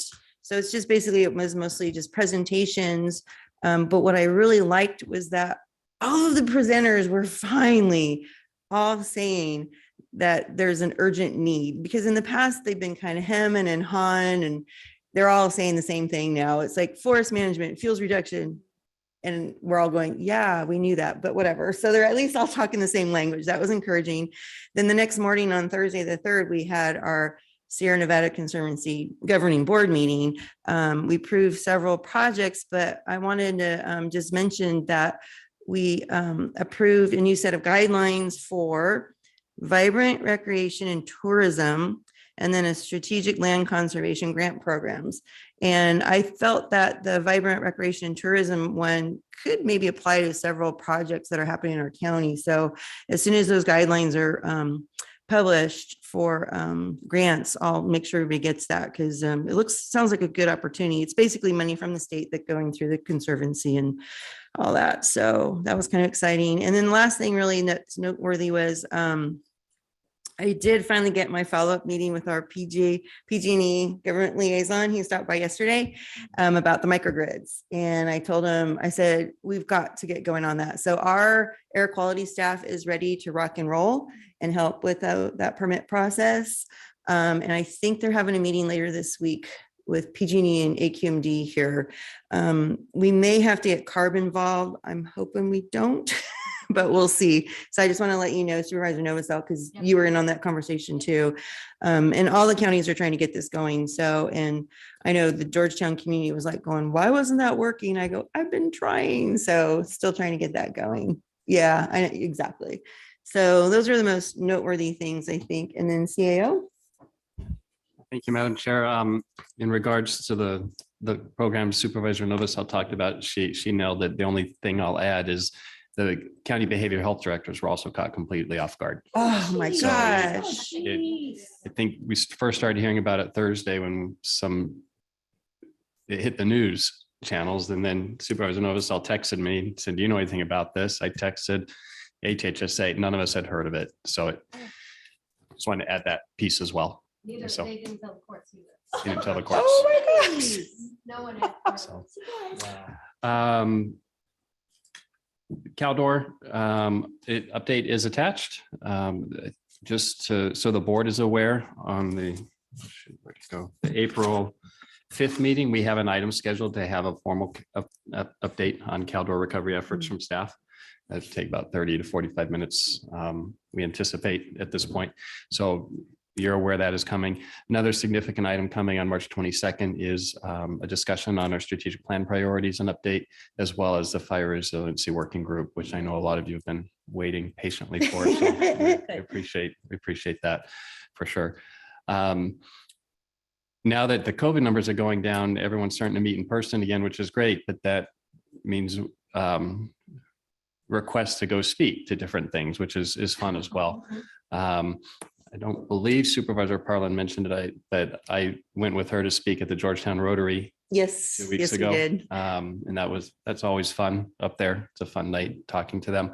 I have been asked to be the closing speaker for Greater Sacramento Economic Council at a site selection conference they're having. You guys will be getting more information on that in the coming weeks. And then Ken Payne asked me to be the keynote speaker for some event he's having with water agencies. Yeah, that's coming. That's coming as well. So that's all I have right now, Madam Chair. Perfect. Okay. And then we were asked to adjourn in memory of Joyce Rayleigh Teal, and Supervisor Heidel, you had some words that were given to you. Just read a brief summary of the contributions of the Rayleigh's family and Joyce in particular here. But this first one comes from Chelsea Minor at Rayleigh's, and we all received it, but I think it's important to get it in the public record. Joyce Rayleigh Teal peacefully passed away on February 25th, 2022 of natural causes. Placerville in El Dorado County was a special place to Joyce. Joyce was the only child of Rayleigh's founder, Thomas P. Rayleigh, and his wife, Claire Mason. She was a proud champion of the Sacramento community for over 9 decades. From her early childhood days in Placerville, helping behind the counter of their first grocery store, to eventually serving as our owner and co-chairwoman for 24 years. Where there are a few community efforts that her leadership didn't touch, Joyce is perhaps best known for co-creating Rayleigh's Food for Families, the company nonprofit organization dedicated to ending hunger. Since its inception in 1986, Food for Families has provided over 42 million meals. Joyce made our community a better place. We are eternally grateful for her contributions to the region, and the Rayleigh's organization. It is now our duty to carry on her legacy by spreading kindness and generosity to our customers and communities. So a recommitment from the Rayleigh's organization. And I did want to share a story that Dennis Ferguson from El Dorado Hills shared. And I believe he was the first store manager for the El Dorado Hills Rayleigh's. And this kind of ties together too, but it says, when we opened the first El Dorado Hills Rayleigh store in September of 1970, Mr. Rayleigh, Tom, rode in on a mule from the parking lot to the front door. The theme was Rayleigh's opened his first store in Placerville in 1935, and Rayleigh strikes gold again in El Dorado County. Really a fun event. Rayleigh's Bel Air has 4 stores in El Dorado County, and Food for Families has been a big part of our county.